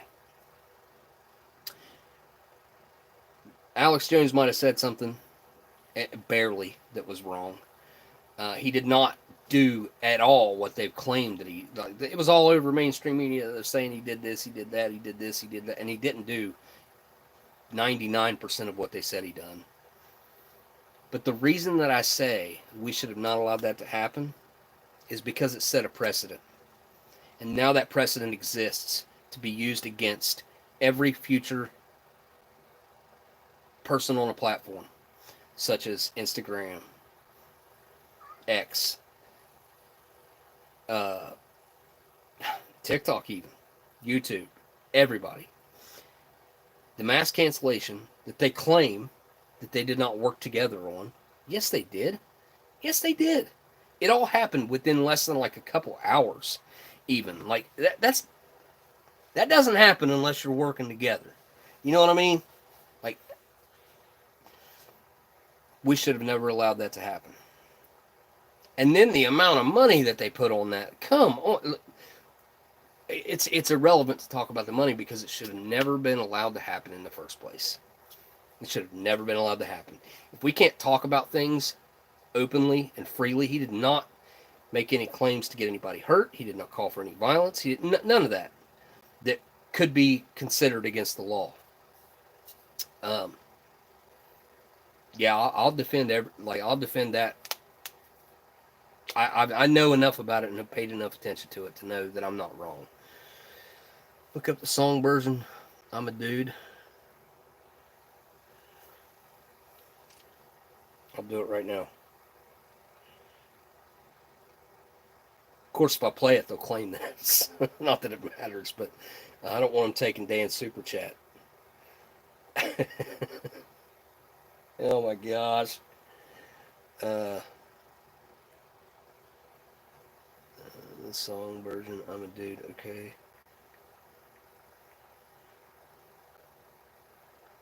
RDJ.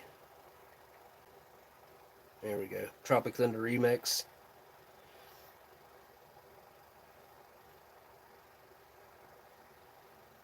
Is that it right there? It looks like this, the thumbnail, but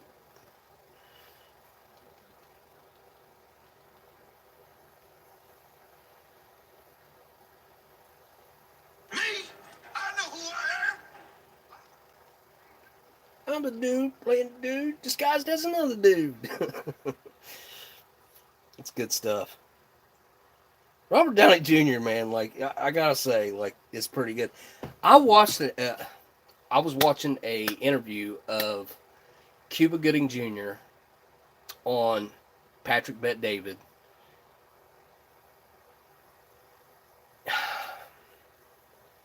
I don't know what it is about that guy, but I would like to think that I'm a pretty good judge of character, and there's something off about that guy. There's something that just ain't right. I don't know what it is. Just something just hits my gut and makes me think, ooh, something ain't right with this fella. Whether he's being dishonest or not, I mean, he's a good actor, so I think he could probably pull off lying a lot better than you or I.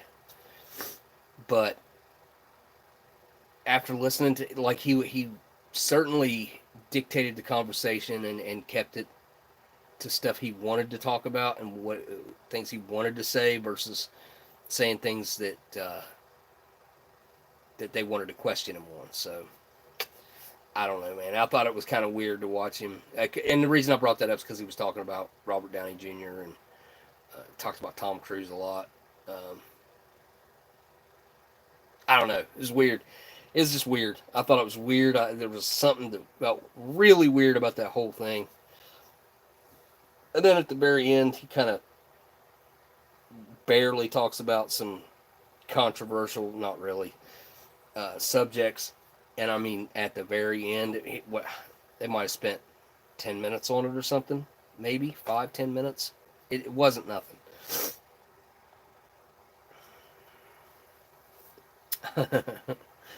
It was the bottom one. It's the same one right here. Wait a second. Yeah, it's made by the same person. But one's got 11 million views and one's got 1.6 million views. Huh.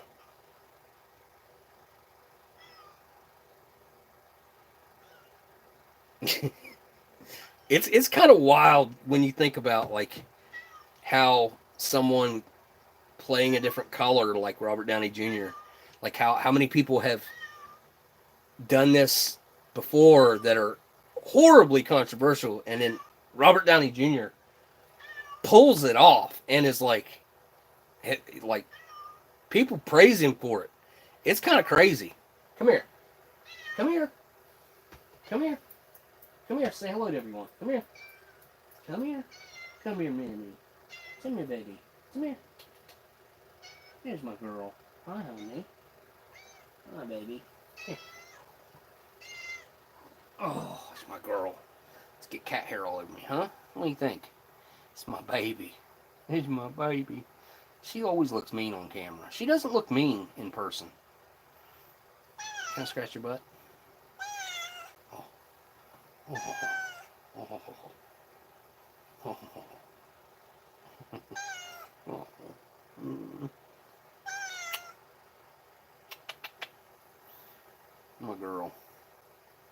girl.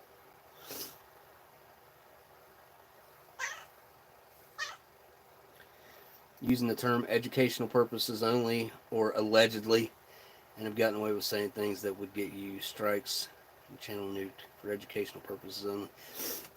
Yeah, I know that's a new tactic a lot of people are, I guess, employing whenever it comes to controversial things or things that would get you banned. So yeah, I would say use it while you can. Use it while they're allowing it. But here's the thing.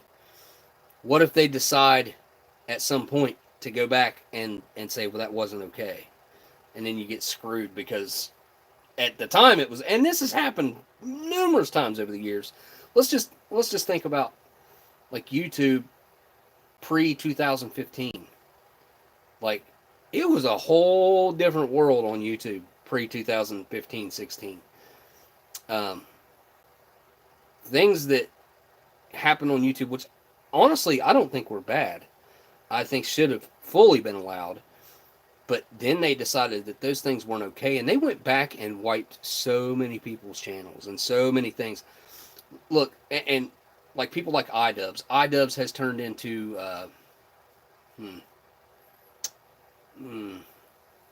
I got nothing good to say about that boy.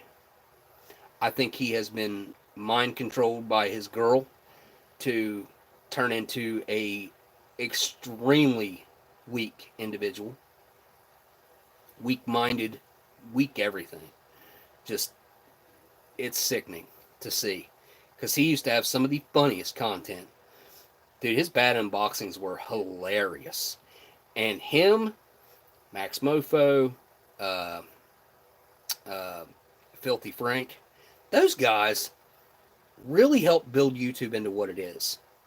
And then YouTube decided that things like that weren't okay. Now, they let iDubbbz stuff, a lot of it, exist. And then he went back and wiped it all there about 6 months ago, probably, something like that. Wiped it all. And then went and came on and apologized. Oh, it was just painful to see and watch. Oh. And then he kind of, he really, not kind of, he did kind of violate his entire fan base. All these people that had supported him and made him who he was, the money that he'd made, everything. And he comes around and stabs him in the back and tells him that, more or less, that they're garbage human beings. Maybe one of these days he'll come around and realize he was wrong. I think that's possible. I feel like he's kind of in a sense of doing it against his will. And then you got like H3. Like, I used to love watching their content. He was normal. He was what I would consider to be a normal dude. And then he hopped off the train to the left and just kept on running, like, until he hit a wall over there, and he was at the end as far as he could go. And he's a whack job now. Like, he's a complete nutcase. Wow, okay, girly girl. Yeah, I know you're getting hair all over me. I'm gonna have to hit myself with a lint roller. But yeah, that dude has ticked me off. Because again, like, he violated his original fan base, in my opinion. If you look at his fan base now and that other goober that he keeps on his show, I can't remember his name right off the top of my head. But now, when he first started doing a podcast, live streaming podcast thing, I watched it. And I watched him. And I watched him slowly start veering that direction. And it seems like this all happened and happens when they have more money. I don't know. And obviously living in the Hollywood and California areas where they do must have a huge influence, because we've seen so many people go this route. And I'll be honest, like, it doesn't matter where you put me in this country and where I'm living. I would never, ever think the way they're I would never act like that. Ever. It is something really weird that happens that I can't explain. I really don't understand exactly what's going on with these people. It's interesting a little bit to see, but at the same time, it's not. She has grown up on the live streams, so she has been around. I was trying to figure out, as a matter of fact, it may be today or tomorrow is her birthday, because I wrote it down on the calendar in there the day that her and the rest of her buddies were born, and she's 2 years old, give or take a day or two right now. So she's more or less exactly 2 years old, and her little buddies were on screen probably within a week of them being born or 2 weeks of them being born. I can't remember if it was a week or two, and I started bringing them on the live stream, so I went back and was looking through them, trying to figure out when she was born and seeing her on the live stream and stuff. So she's been on camera ever since she was a newborn. Hey, and she's got the weird skin conditions, and I've been giving her antibiotics, and she has been somewhat getting better, but she is the most scared cat that I've ever seen, ever had. I've never seen a cat more scared of everything than this one right here. Yeah, you're a scaredy cat. Yeah, you are. Scaredy cat. Yeah. I didn't think she was going to like this this cat tower thing, but she, for the first week, she didn't want nothing to do with it, and then all of a sudden, she decided she was cool with it, and now she spends most of her time on it. Don't you? Yeah.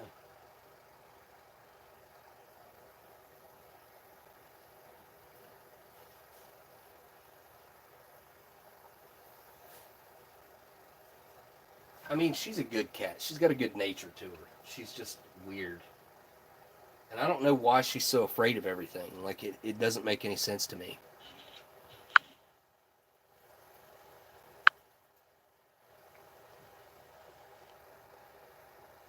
Get hard with the whole Copa thing dropped on YouTube. Copa? Because at the time I was doing a lot of Hot Wheels and Matchbox content, YouTube removed almost all my... Really? I don't know what the Copa thing is, though. I don't know what that is. Usually I'm pretty plugged in when it comes to stuff like that, and I don't know what that means. What do y'all think of Twitter's rebranding? I think he chose the wrong name. I think X was a bad choice. If anything, I think he should call it Twitter X. Because everybody still wants to say Twitter. And he still wants the name X, so just call it Twitter X. Or something. I don't know. I think it was a wrong decision when it comes to X. Or wait, is he rebranding again? Hang on. Do I not know what I'm talking about? Because obviously I think that was a really bad choice to name it and brand it X.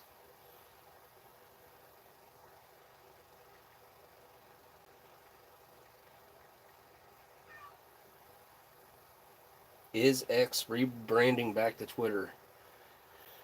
Nope, that was back in September 23. Why can't we stop calling it Twitter? Yeah, CNN said, why can't we stop calling it Twitter? I don't know. It's weird, ain't it? It's like everybody still says Twitter.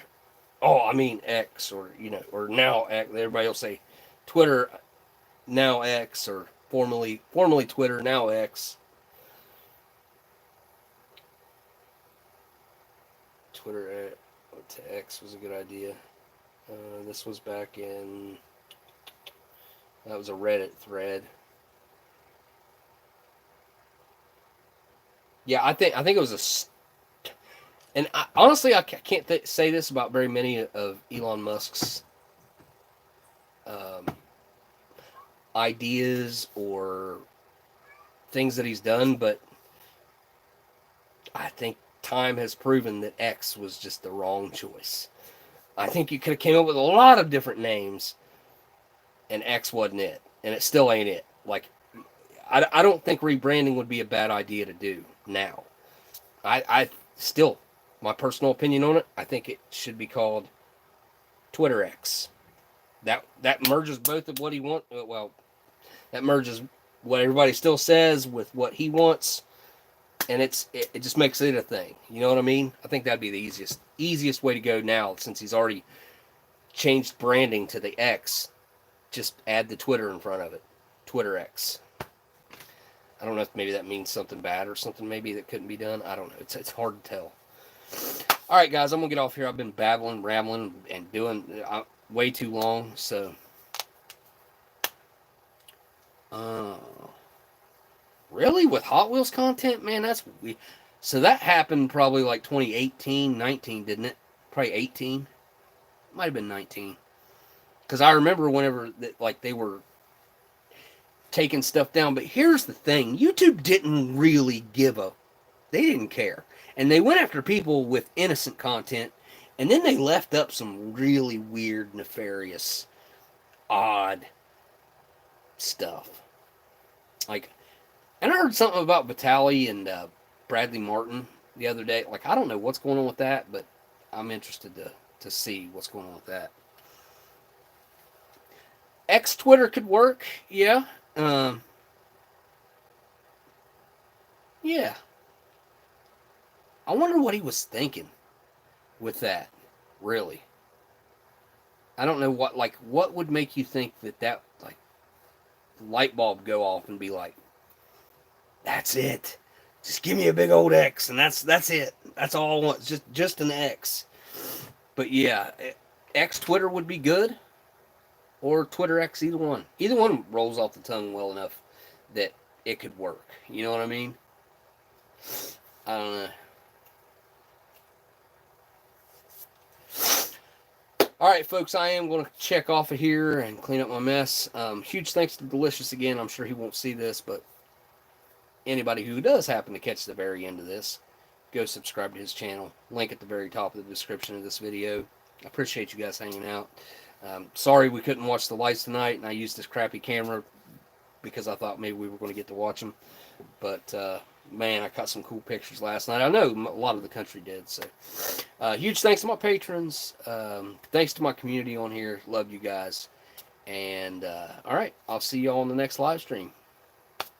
Later.